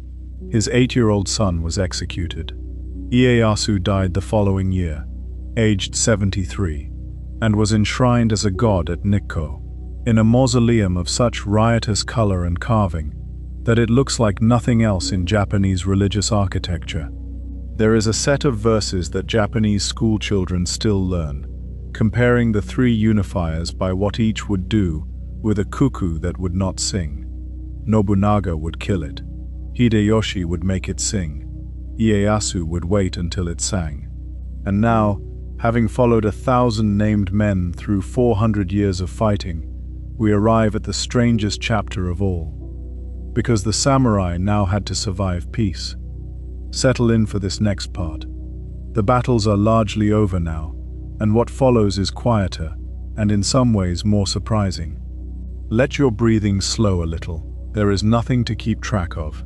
The Tokugawa shogunate governed Japan from 1603 until 1868, 265 years, and for almost all of that time, there was no significant warfare inside the country. After the fall of Osaka, the next serious armed conflict was a rebellion in 1637, largely of Christian peasants in Kyushu, and after that the country was, by the standards of anywhere in that period, extraordinarily peaceful. The system that produced this was built out of careful, unglamorous suspicion. Japan was divided into around 250 domains, each ruled by a daimyo, each assessed by the yield of its rice land. The Tokugawa held the largest and richest lands themselves, including the areas around Edo, Kyoto, and Osaka, and the gold and silver mines. Lords were sorted into categories: relatives of the Tokugawa, hereditary vassals who had supported Ieyasu before Sekigahara, and outside lords who had submitted afterwards. The last group, which included the great western domains of Satsuma and Choshu, were given rich territories and kept as far from the capital as geography allowed, and given nothing at all to do in government. 2.5 centuries later, that decision would prove to have been a mistake. Rules were issued for the warrior houses, restricting the number of castles a lord could maintain to 1, requiring permission for repairs, forbidding unauthorized marriages between domains, and setting out how a lord should behave. And then there was the system that shaped the whole culture of the period: Sankin Kotai, alternate attendance. Every daimyo was required to spend alternating periods, usually a year at a time, in residence at Edo, and to leave his wife and heir there permanently when he returned to his domain. His family, in other words, were hostages, and the polite fiction was that they were enjoying life in the capital. The financial effect was enormous, and entirely intended. A lord had to maintain 2 households, one in his domain and one in Edo, and he had to travel between them in a procession appropriate to his rank, which meant hundreds, or in some cases thousands of retainers, porters, spearmen, banner carriers, horses and baggage, moving along the highways at set stages, staying at official inns. It was ruinous. A great domain could spend well over half its income on this alone, which left nothing for armies. But look at what it created. The 5 great highways of Japan, radiating out from Edo, became the most traveled roads in the world. The Tokaido, running along the coast between Edo and Kyoto, had 53 post stations, each with inns, tea houses, stables, porters, and shops selling local specialities.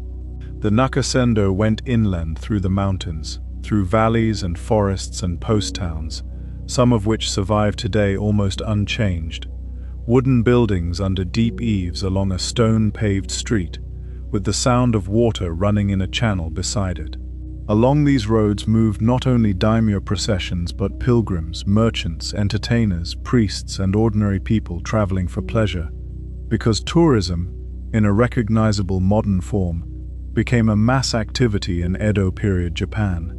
Guidebooks were published, souvenirs were sold, comic novels were written about 2 idiots walking the Tokaido and getting into trouble at every station, and they were bestsellers.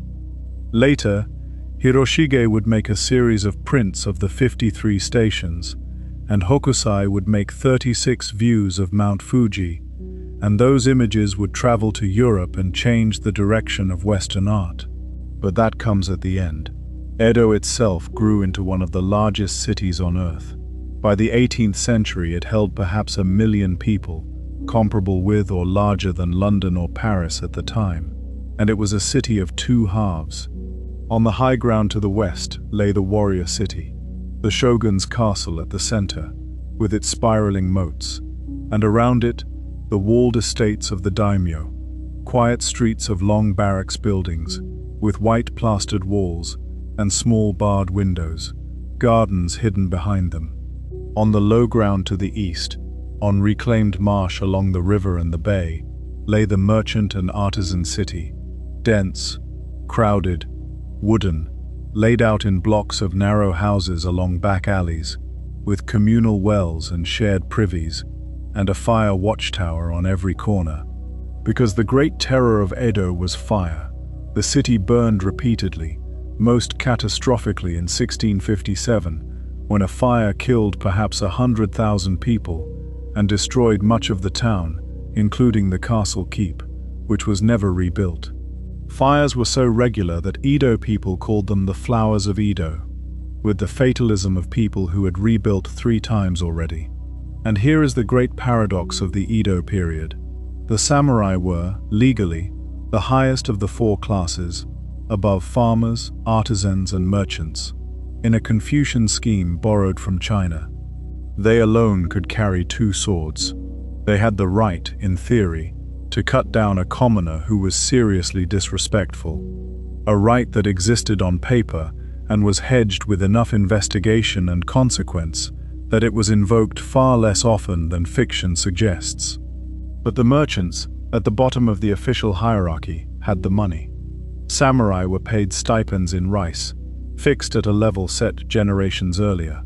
They had to convert that rice to cash, to buy anything, at whatever price the market gave them. Prices rose, stipends did not. The government debased the currency repeatedly. Domains, squeezed by alternate attendants, cut their retainers' stipends, and then cut them again. By the 18th century, enormous numbers of samurai were quietly poor and deeply in debt to merchants they were supposed to outrank. Lower-ranking warriors took in piecework at home. Some domains had families making umbrellas, lanterns, paper goods, and cultivated crickets to sell. A class defined by the right to bear arms was, in many households, making handicrafts by lamplight. And what did the fortunate ones do? They administered.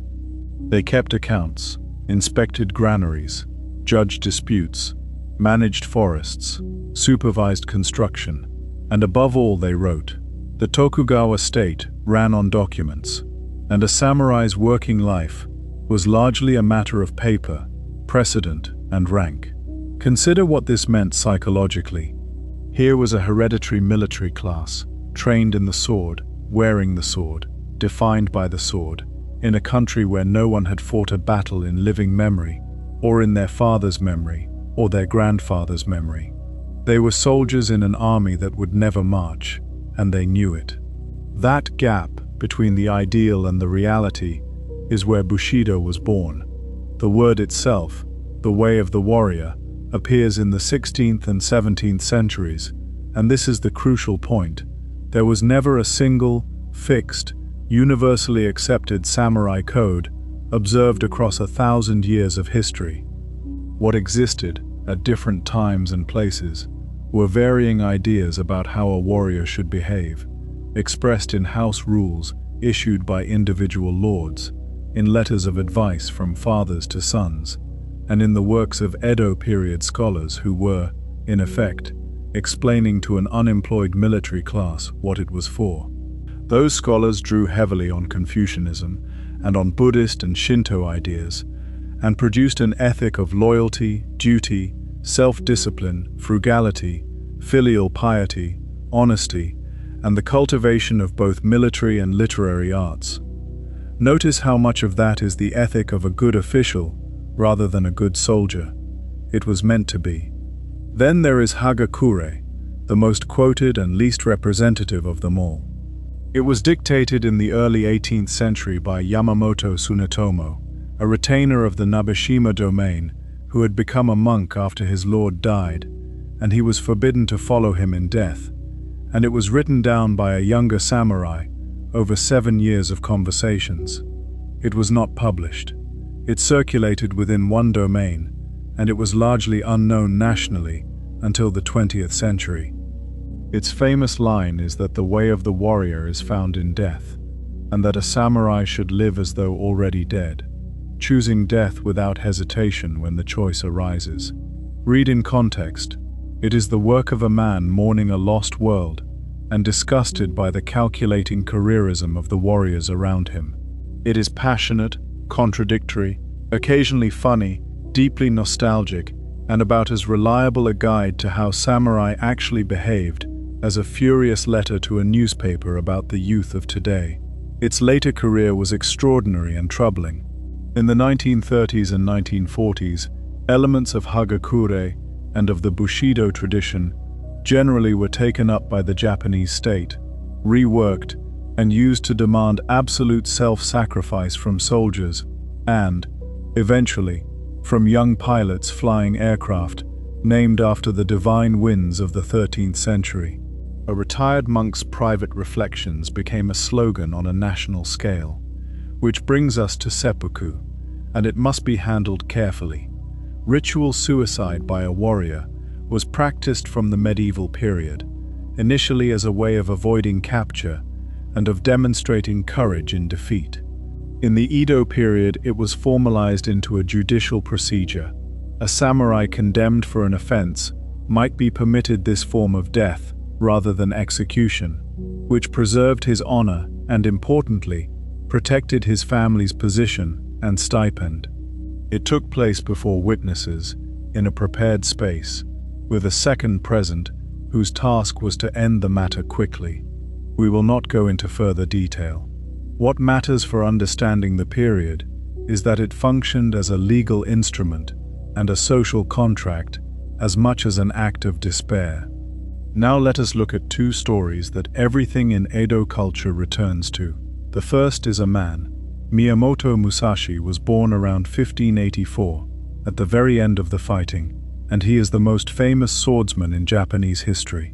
He is also, historically, a slippery figure, because much of what we know comes from his own late writings, from an inscription raised by his adopted son, and from a great deal of later legend, including a hugely popular 20th century novel that fixed his image permanently in the public mind.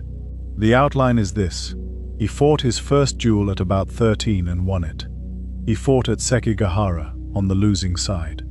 He then spent years as a wandering swordsman, fighting duels, of which he later claimed more than 60, undefeated.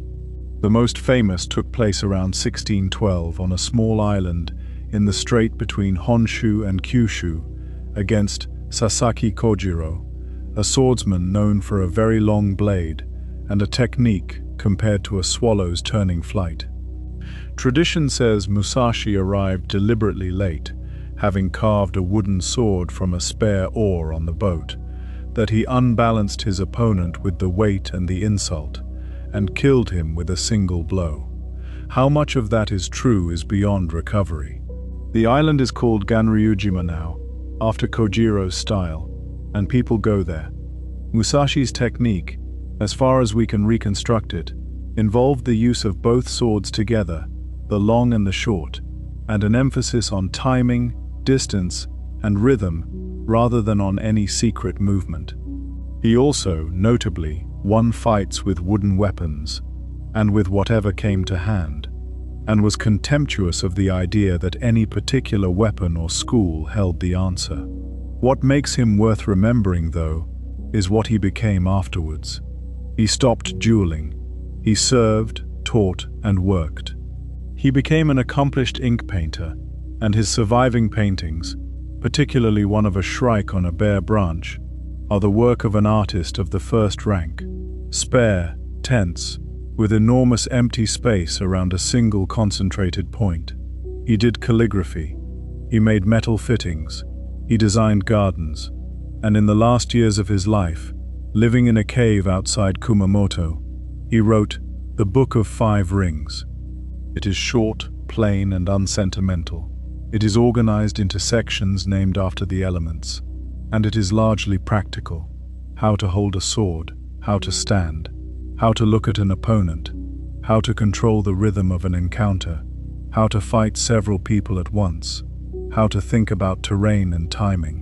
Its most persistent theme is that strategy is the same at every scale, that what is true of one man against one man is true of an army against an army.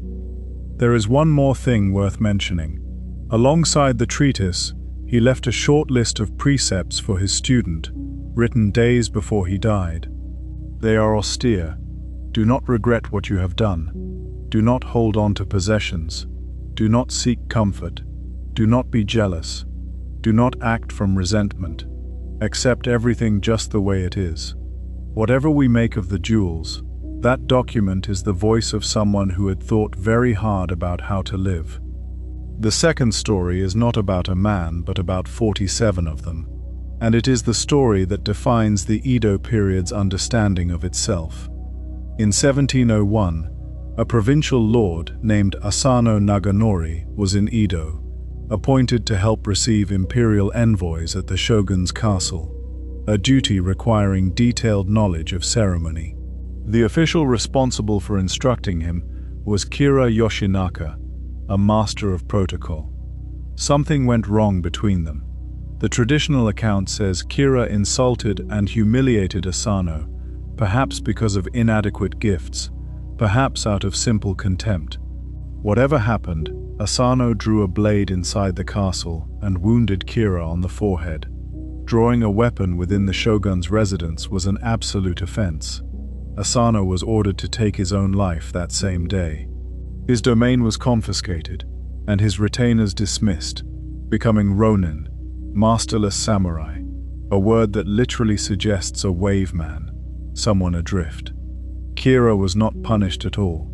The senior retainer of the Asano house was Oishi Kuranosuke, and what he did next took nearly 2 years. He knew Kira would be watching for revenge. So the loyalists dispersed. Oishi went to Kyoto and behaved as a man who had given up entirely, drinking, frequenting pleasure districts, and by tradition, allowing himself to be found lying in the street and spat upon by a passing stranger who despised him for abandoning his lord's memory. Kira's spies reported it. Kira relaxed his guard. On a snowy night in January 1703, 47 of the former retainers assembled in Edo, divided into 2 parties, and attacked Kira's mansion from the front and the rear. They had a plan of the building, obtained through a marriage to the daughter of the man who had built it. They cut the bowstrings of the guards' weapons, posted men on the roofs, and told the neighbors what they were doing and why, so that no one would interfere. They found Kira hiding in an outbuilding used for storing charcoal. They offered him the chance to take his own life with the dagger their own lord had used. He would not or could not answer. They killed him and carried his head through the snow across the city to their lord's grave at Sengoku-ji, washed it and laid it before the tomb. Then they surrendered and waited, and the government did not know what to do. They had done everything the ethic of loyalty demanded. They had also committed premeditated murder, formed an armed conspiracy, and defied the state's monopoly on justice. The debate went on for weeks among the shogun's advisors, and the compromise reached was that they would be permitted to die by their own hands rather than be executed as criminals. 46 did so in February 1703. The 47th had been sent away earlier to carry news and was pardoned, living another 40 years and eventually being buried with the others. They are all there, at Sengoku-ji in Tokyo, in a small crowded graveyard where incense smoke still rises constantly from the stones because visitors light it every day of the year, 320 years later. The story became almost immediately the most retold tale in Japan. Because the theaters were forbidden to stage recent events involving real samurai, the playwrights simply moved it to the 14th century and changed the names, and everybody understood. That version, Chushingura, has been performed continuously ever since and filmed dozens of times. and the argument it started has never been settled. Scholars at the time asked the questions we would ask. Was this loyalty or lawlessness? Should they have petitioned instead? Was the delay proof of admirable patience or of unforgivable calculation? Was the state right to admire them and kill them? Sit with that for a moment. It is a story about people caught between two things they believed in absolutely, and finding that both could not be honored at once. That is the real subject of the Edo period, and the samurai lived inside that contradiction for 250 years. Let us go outside now, into the cold air, and look at the buildings they left behind. The great Japanese castle, the kind that appears in every photograph, belongs almost entirely to a window of about 50 years, from the 1580s to the 1630s, when the wars had made men rich, and the peace had not yet made castles pointless. Below, a base of stone, not cut into neat blocks in the European manner, but fitted, enormous irregular boulders locked against one another without mortar, the whole wall curving upward in a concave sweep, sometimes called a fan slope, steep at the top and flaring at the base. That curve is not decoration. It sheds the force of earthquakes and makes the wall extremely difficult to climb. Stonemason families guarded their techniques for generations. Above the stone, the buildings are wood, plastered white and roofed in grey tile, with gables at varying angles, so that the tower seems to unfold as you walk around it. Narrow openings in the walls, square, triangular and circular, allow arrows and matchlocks to be fired outward. Chutes project from the walls above the gates, so that stones can be dropped on anyone at the foot of them. The approach is a puzzle. Gates are set at right angles to each other so that a battering ram cannot get a run at them, and they open into enclosed courtyards where an attacker who breaks through finds himself in a box overlooked on all sides. Paths double back, narrow, and rise. Moats, sometimes several, ring the whole complex, and the water is a defense and a reservoir and a supply route at once. Himeji is the finest survivor, and it is worth describing properly because it is one of the most beautiful buildings in the world. Its nickname is the White Heron Castle, from the pale plaster and the way the roofs seem to lift like wings. The main tower is 6 stories above the stone base, and 1 below, held up by 2 enormous wooden pillars running most of the height of the building. The approach to the keep winds through a series of gates and courtyards in a spiral, so disorienting that visitors regularly find themselves walking away from the tower they can plainly see above them. It has never been attacked. It survived the abolition of the castles, an auction where a man bought it intending to demolish it and gave up because the cost was too great, an earthquake, and the firebombing of the surrounding city in 1945, when a bomb landed on the top floor and did not explode. Around every such castle grew a castle town, and those towns are the ancestors of most Japanese cities today. Warriors lived closest to the walls, then artisans and merchants in districts named after their trades, streets of dyers, carpenters, blacksmiths, rice dealers. Temples were often placed at the edges of town, partly for piety and partly because a temple compound is a defensible position on an approach road. Inside the residences, meanwhile, samurai were practicing arts that seem entirely at odds with everything else we have described. And this apparent contradiction is worth examining, because it is not really a contradiction at all. The ideal, expressed for centuries, was Bunbu Ryodo, the twin ways of the literary and the military. A warrior who could only fight was a tool. A cultivated man could serve his lord in negotiation, administration, and diplomacy, as well as in war, and he could conduct himself in the company of aristocrats without embarrassment. So calligraphy, which we have already met, taken as a direct expression of the writer's inner state, practiced for a lifetime.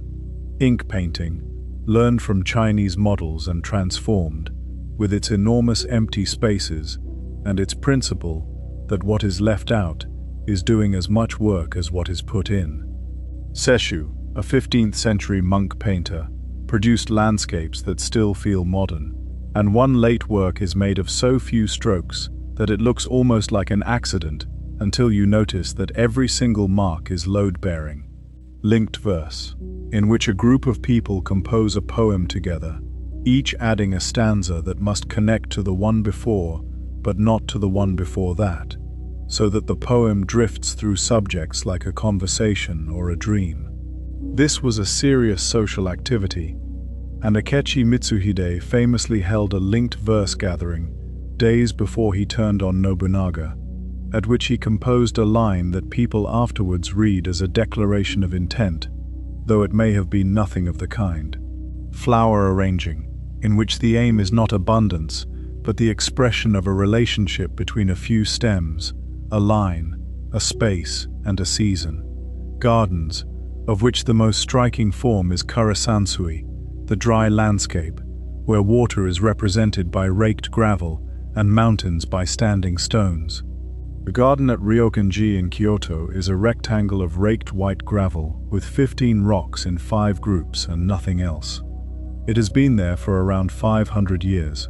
Nobody knows for certain who made it or what it means, and people sit on the wooden veranda in front of it in complete silence for hours. And no theater, that slow, masked, ancient form under Ashikaga patronage, in which a warrior's ghost returns to the site of his death and dances his own destruction, while a chorus chants and a flute cries out over the drums. Warriors watched these plays about warriors, and some of them performed in them, and Nobunaga sang a line from one of them on the morning of the battle that made his name. What connects all of this is attention. Every one of these arts is a discipline in which small things are done exactly and repeatedly until the doing becomes free. That is also what training with a sword is.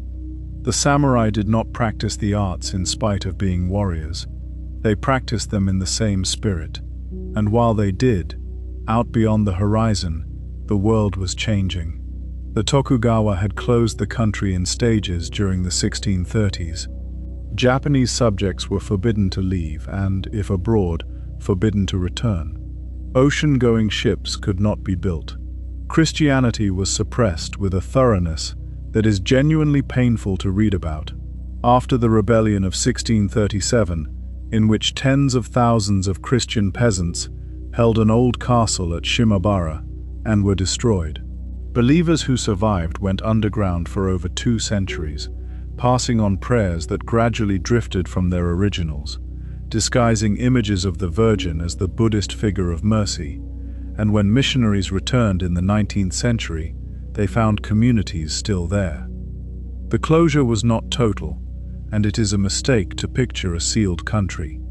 Trade continued with China and with the Dutch, who were confined to a small artificial island in Nagasaki harbor called Dejima, reachable by a single bridge. Through that narrow channel came books, instruments, maps, and medical knowledge, and a whole Japanese scholarly tradition grew up around them, called Rangaku, Dutch learning. Trade also continued with Korea through the island of Tsushima, and with the Ryukyu kingdom through Satsuma, and with the Ainu of the north through the Matsume domain. So Japan knew, in outline, what was happening in the world. It knew that Western ships had guns. It knew by the 1840s that China had fought Britain over opium and had lost, and it drew conclusions. Which is why, when the ships finally came, the shock was not that they existed, it was that there was no longer any way to avoid them. On the 8th of July 1853, 4 American vessels entered the bay below Edo. 2 were steam-powered, black-hulled, moving against the wind under their own power, trailing smoke. Commodore Matthew Perry commanded them, and he had orders to open Japan to American trade, secure the decent treatment of shipwrecked sailors, and obtain coaling rights for ships crossing the Pacific. He was, by any standard, aggressive. He refused to deal with minor officials, refused to sail to Nagasaki where foreigners were supposed to go, moved his ships further up the bay to survey it, and fired blank rounds which he explained were in celebration of an American holiday. He delivered a letter from the president, announced he would return the following year for an answer, and left. The effect inside Japan was immediate and enormous. The shogunate did something unprecedented. It asked the daimyo, and even the imperial court, for their opinions. In 250 years, it had never needed anyone's opinion. That single act of consultation broadcast its weakness across the country. Perry returned in February 1854 with a larger fleet, and a treaty was signed. Others followed, with Britain, Russia, the Netherlands and France, and then commercial treaties which fixed tariffs, granted foreign residents immunity from Japanese law, and were, in the phrase used ever afterwards, unequal. And now the country tore itself apart over what to do. A slogan spread among the young, angry, lower-ranking samurai of the great western domains: Son no Joi, revere the emperor, expel the barbarians. It combined two ideas that had been developing for decades: a school of thought that held the emperor, rather than the shogun, to be the true focus of loyalty, and a straightforward rage at foreign intrusion. For a decade, there was violence. Foreign merchants were murdered in the streets. Officials who had signed the treaties were assassinated, including the shogunate's chief minister, cut down outside a castle gate in the snow in 1860. Masterless swordsmen roamed Kyoto. The shogunate raised a militia called the Shinsengumi to police them, and their street fighting became legend in its own right. And then reality intervened, twice. In 1863, the Choshu domain fired on foreign shipping in the strait it controlled. A combined Western fleet returned and demolished its shore batteries. In the same period, after an English merchant was killed for failing to give way to a daimyo's procession, a British squadron bombarded Kagoshima, the capital of Satsuma. Both domains were beaten, and both drew the same conclusion, and it was not the one they had started with. Expelling the barbarians was impossible with what they had. Therefore they would take what the barbarians had. Satsuma and Choshu, historic enemies, were secretly brought into alliance in 1866 by a young man from a third domain named Sakamoto Ryoma, who was assassinated the following year at the age of 31, and who has been a national hero ever since. They bought modern rifles and warships. They drilled their troops in Western fashion, and in Choshu, a militia was formed that admitted farmers and merchants alongside samurai, and it turned out that peasants, with modern rifles and 6 months of training, beat hereditary warriors reliably. That fact ended the samurai. Not Perry, not the emperor. That fact. In late 1867, the last shogun, Tokugawa Yoshinobu, an intelligent man in an impossible position, resigned his office and offered to return governing authority to the emperor, hoping to remain the leading figure in whatever came next. The Satsuma and Choshu leadership made sure it did not work that way. In January 1868, they seized the palace gates in Kyoto and proclaimed the restoration of imperial rule. The fighting that followed, the Boshin War, lasted about a year and a half. At Toba Fushimi, outside Kyoto, a smaller imperial army with modern artillery and rifles defeated a larger Tokugawa force, and when the imperial brocade banner was raised, domains began changing sides rather than be branded traitors to the throne.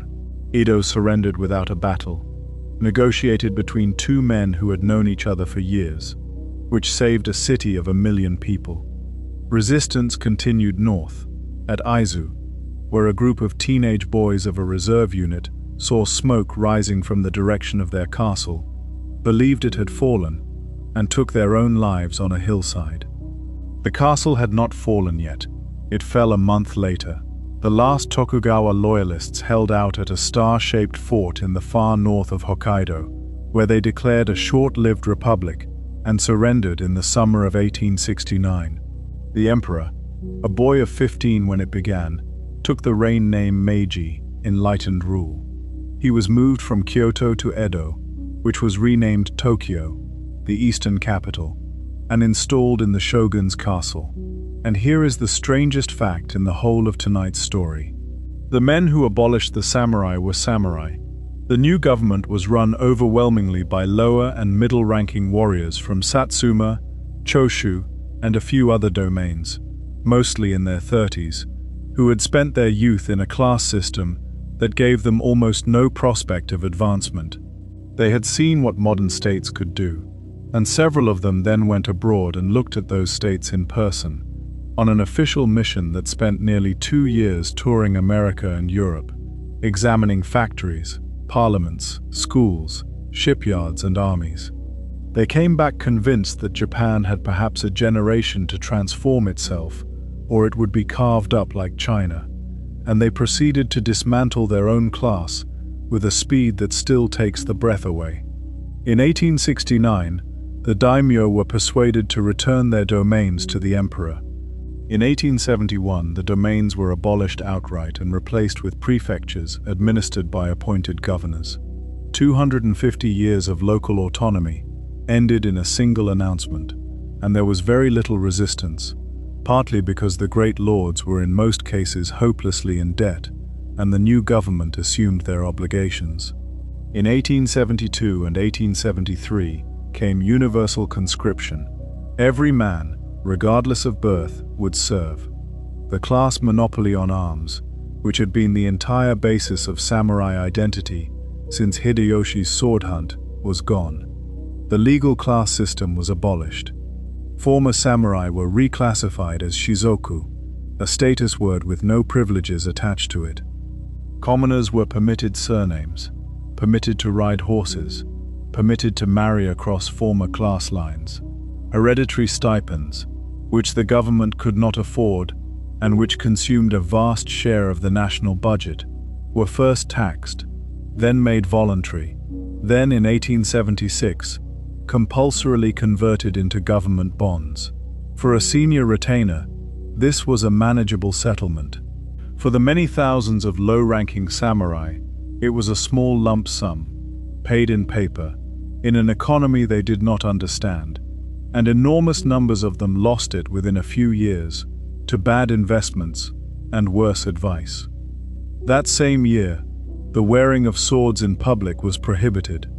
Try to feel the weight of that, because it is easy to read past it. A family had carried those 2 blades for 300 years. They were the visible statement of who you were, worn every day from adolescence. Your grandfather's sword had a name, and a clerk in Tokyo, who was himself the son of a samurai, signed a paper, and now you could be arrested for wearing it down the street. Some adapted brilliantly. Former samurai were disproportionately literate, disciplined, and educated, and they poured into the new institutions, the army and navy, the police, which recruited them deliberately, the civil service, the universities, journalism, banking, and industry. A large share of Japan's modernization was carried out by the very class it destroyed. Some emigrated to Hokkaido to farmland in a cold northern climate they had no experience of. Some opened shops and failed. Some sold their armor and their swords to foreign collectors for very little, which is why so much of it is now in museums in Europe and America. And some grew very angry indeed. There were revolts through the 1870s, small and quickly suppressed. And then there was Satsuma. Saigo Takamori had been one of the 3 or 4 most important men in the Restoration. Born in 1828 into a poor samurai family in Kagoshima, in the far south, he had risen through the Satsuma administration, been exiled twice by his own lord, negotiated the alliance with Choshu, commanded imperial forces in the Boshin War, and personally negotiated the surrender of Edo Castle. He was physically enormous by the standards of his time, famously plain-spoken and immensely admired. He also had a deep and increasingly troubled attachment to the warrior class from which he came. He served in the new government and then broke with it in 1873 over a dispute about a proposed expedition to Korea. The details of that quarrel matter less than what it revealed. Saigo was looking for something for former samurai to do, and the men who had returned from Europe wanted every yen spent on railways, factories, and schools. He went home to Kagoshima and founded private academies, which taught Chinese classics and military drill to young men of the former warrior class. Thousands attended. Satsuma had always been half independent, and the central government watched with real anxiety, and eventually sent a ship at night to remove the weapons and ammunition stored in the local arsenal. The students found out and seized the arsenal first, in January 1877. Saigo had not planned a rebellion, and by most accounts, did not want one at that moment. But these were his students, and he would not abandon them. He is supposed to have said only that he would lend them his life. In February, an army of around 12 to 13,000 marched north through the snow. Their objective was the government fortress at Kumamoto Castle, that same castle near which Musashi had written his book 2 centuries earlier. The garrison, mostly conscripts, held. That is the whole war in one sentence. The siege lasted 50 days, the defenders undersupplied and eventually eating their horses, and the professional prediction that peasant soldiers would break in front of real samurai simply did not happen. A relief column fought its way through, in one of the hardest engagements of the campaign, in continuous rain, on a ridge where both sides fought hand to hand for days. After that it was arithmetic. The government could field over 50,000 men, could move them by steamship, could resupply them endlessly, and could shell positions from a distance. The rebels could not replace a single rifle or a single round. They fought for 7 months, retreating steadily through the mountains of Kyushu, and it was a brutal campaign in appalling terrain. In the final phase, the survivors broke out of an encirclement and marched hundreds of miles through the hills back to Kagoshima, where a few hundred of them took up a position on a hill called Shiroyama, overlooking the city and the bay, with Sakurajima, the volcano, smoking across the water. 30,000 government troops surrounded them. On the 24th of September 1877, before dawn, the artillery opened and the assault went in. Saigo was wounded. Accounts differ on what happened next, as they always do. Most say he was carried a short distance by a companion, that he asked for help in ending it, and that it was done, and that his followers then charged downhill into rifle fire until none were left. He was 50 years old. Now here is what makes this story genuinely strange, and worth thinking about as you drift. The government that killed him rehabilitated him within 12 years. He was posthumously pardoned in 1889. A bronze statue of him stands in Ueno Park in Tokyo, unarmed, in a plain cotton robe, walking a dog, and it is one of the most visited monuments in the city. Japanese popular culture has treated him ever since as a tragic hero, the embodiment of sincerity in an age of calculation. And the label he acquired abroad, The Last Samurai, is worth taking apart before we let it stand. The men who defeated Saigo were samurai too. The army that beat him was created and commanded by samurai. Saigo himself had helped destroy the shogunate and had served in the government that abolished the stipends. His rebellion was not the old world against the new. It was a disagreement inside the new world about pace and dignity and what to do with 100,000 men whose entire reason for existing had been legislated away. There was no last samurai, because the samurai did not end in a final battle. They ended in a series of administrative decisions over about 8 years, taken by reasonable people for defensible reasons, and the vast majority of them went on to become teachers, policemen, clerks, engineers, shopkeepers and soldiers, and had children who never carried a sword, and grandchildren who saw them only in museums. That is how worlds actually end, not with a charge into cannon fire, with a form to fill in. And yet, let your eyes close now, if they have not already, because we have almost arrived. The samurai vanished as a legal class, and then became more visible than they had ever been. Within a generation, Japan was explaining itself to a curious world, and Bushido became one of the words it used. Nitobe Inazo published a book in English in 1900 called Bushido, The Soul of Japan, written for foreign readers, presenting the warrior ethic as the moral foundation of the whole nation.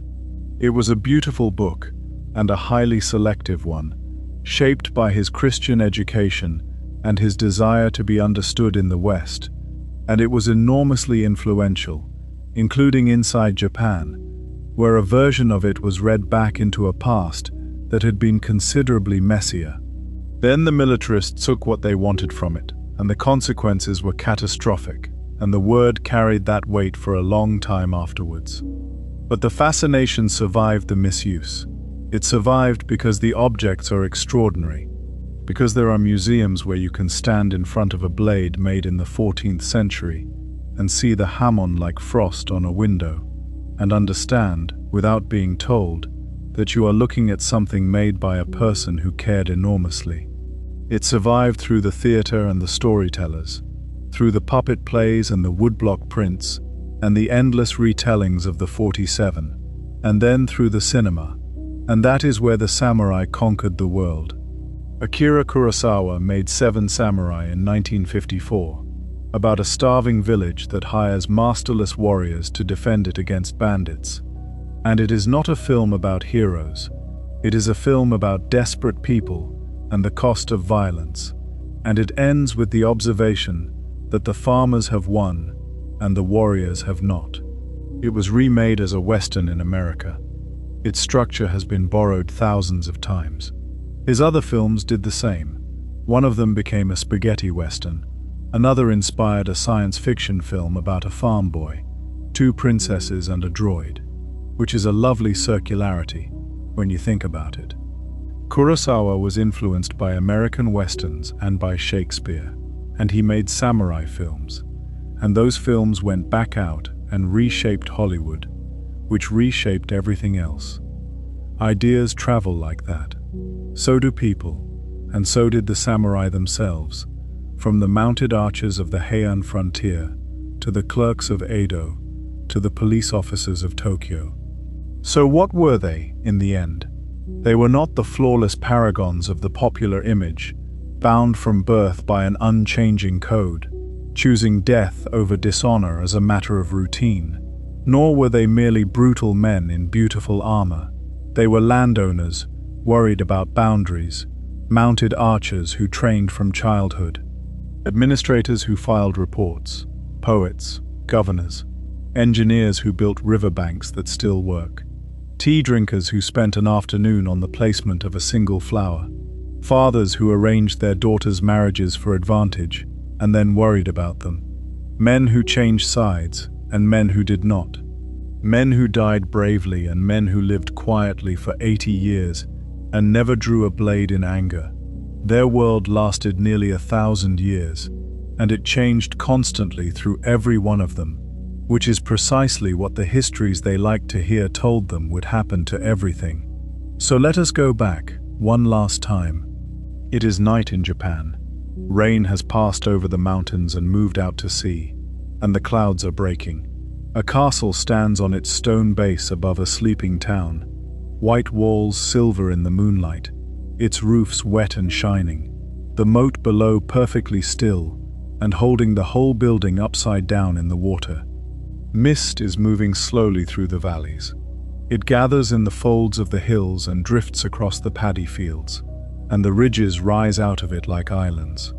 On a slope above the town, a bamboo grove leans in a gentle wind, and the stems knock softly against one another, that hollow wooden sound that is not quite like anything else. Somewhere further down, a temple bell is struck, once, and the note travels out across the valley and takes a long time to fade. And in a quiet wooden hall, with the screens open to the garden, a suit of armor rests on its stand. The lacquered plates are dark with age. The silk lacing has faded to the color of old tea. The helmet sits above it and the mask below, and the whole thing holds the shape of a man who is not there. Beside it, on a rack, lies a sheathed sword. Nobody has drawn it in 150 years. The hall is cool and smells of old wood and rain. Outside, the garden is dark. A stone lantern, moss, water moving somewhere. The warriors are gone. Every one of them. The lords who ordered armies of 100,000 men, the boys who died on the hillside at Aizu, the tea master, the swordsman in the cave, the 47 in the snow, the 2 generals in the fog at Kawanakajima. All gone, long ago, exactly as they always said everything goes. But their stories are still here, and so are the mountains, and the mist, and the sound of rain on a temple roof. Whether you are drifting off to sleep, relaxing at the end of the day, or simply exploring one of history's most fascinating warrior cultures, I hope you have enjoyed this journey through the extraordinary world of the samurai. Sleep well and enjoy. Sleep into power, guys. Good night.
you.